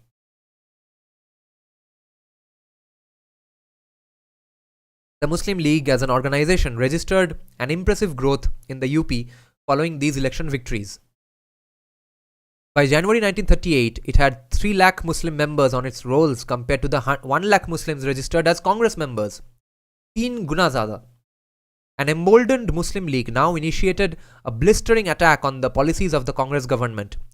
Protests were launched against Gandhi's Wardha scheme of education, Vande Mataram as the national song, the tricolour as the national flag, and the UP government's alleged support for Hindi over Urdu. तब हिंदी भी पसंद नहीं आ रहा था. Now see, the game is turning. The Muslim politics we see today, now see its birth at the hands of the Muslim League, which was adopted as a baby by the Congress. The UP Muslim League also rallied Muslims over the Palestine issue as well as the Arya Samaj's Hyderabad agitation. The Panth government was assailed for the increase in the incidence of communal riots, and the UP Muslim League hammered home the point that Muslim lives and Muslim property were in greater danger than ever before, since the government was partial to the Hindus. ये accusation आज BJP के खिलाफ है और BJP is out to prove them their secular credentials and not their Hindu credentials. Okay, not entirely, but 60-70% is similar. The Muslim League also mounted, and it's only 60-70% similar, not 100% similar, because the masses have been awakened much more. There are such narrative creators like J. Sai Deepak and Sanjay Dikshit. That's why. Than ever before, since the government was partial to Hindus. The Muslim League also mounted a legal defense of Muslims arrested in cases of communal rioting in different parts of the UP. Same thing today, see? Finally, the Congress was criticized as a toady of the Raj. अच्छा, आज क्या है? BJP is the toady of हमारा Adani Ambani. That is the same conversation dynamics going on. Okay, same arguments. 75-80 सालों में साला okay, I cursed finally. Okay, 80 सालों में आर्ग्यूमेंट भी अपडेट नहीं हुआ है इनका, कॉमीज का और इनका. The close cooperation between the Congress governments and the governors in the provinces was also a point of contention. Okay. Parakram Divya Singh, I think Muslims have made a mistake here. Both Bengal and Kerala are their safe havens. By creating trouble, there will invite central agencies there. अरे वो बहुत far off है. कभी ना कभी तो आएगा if this goes on. But yes, you could say when AFSPA does happen in Bengal, then you could argue that they were wrong to do it. But up till now, they think that it's not going to happen. Up till now, they think that they will get funds, थोड़ा सा help कर देगा, स्वरा भास्कर कुछ बोल देगी, तो manage हो जाएगा लग रहा है इनको. This is wishful thinking. I'm sorry to sound rude, but even I want to think what you're thinking, but I don't think it's on the cards as of yet. No, they don't think. इतना फार head नहीं सोचा होगा कि AFSPA आ जाएगा. नहीं, ममता बनर्जी कुछ बचा ही लेंगी शायद, ऐसा लग रहा है उनको. And maybe we'll see that I'm wrong, that AFSPA actually never happens in Bengal, and these things keep on happening. तब तुम्हारा और मेरा ओपिनियन गलत प्रूव हो ही जाएगा, and they will be proven right. By the middle of September 1938, the Congress Party's Muslim mass contact program had virtually collapsed, and the program's office at party headquarters was formally shut down. The mass contact program stalwarts who had valiantly opposed the Muslim League were now anxious for talks leading to a settlement. क्योंकि मुस्लिम league ने इतना अच्छा counter दे दिया, अब हाथ जोड़ना शुरू. The Muslim League had finally emerged as the dominant voice of the Muslim masses, Muslim community in the UP. But अब सुनो, अब ये ट्विस्ट आ रहा है, ठीक है? अब देखो शिया सुन्नी कॉन्फ्लिक्ट कैसे मुस्लिम लीग का फिर से खटिया खड़ा कर देता है. But when it appeared that the Muslim League was sitting pretty, the solidity of the party's support base was seriously called into question in the ensuing Madhe Sahaba agitation. Okay, this is the future of India if India becomes a Muslim theocratic state. This agitation became a troublesome issue by the autumn of 1938 in Lucknow, but assumed ominous proportions by the summer of 1939, as rioting between Shias and Sunnis spread from the capital to other parts of the UP. The problem threatened to assume all India proportions as it began to drag in partisans from all over India. Okay, अब शुरू हो रहा है ये चीज. I am getting a lot of back pain today. Have you subscribed to Nityananda Mishra's channel? Yes, I have. Okay, let's do this tomorrow, guys. 2 घंटा 13 minute का तो हो ही गया. अगले दिन डायरेक्टली यहाँ से ही शुरू करते हैं. एकदम माधे साहब एजिटेशन नाम दे के वीडियो का नाम डालूंगा. वहाँ से एकदम will start into what happened in the Shia-Sunni conflicts. Okay, let's do it tomorrow then. Okay, thanks a lot for joining and watching it up till this point. Good night, guys. See you tomorrow. I'm 99% sure that I'm doing a live stream tomorrow based on this paper. Good night.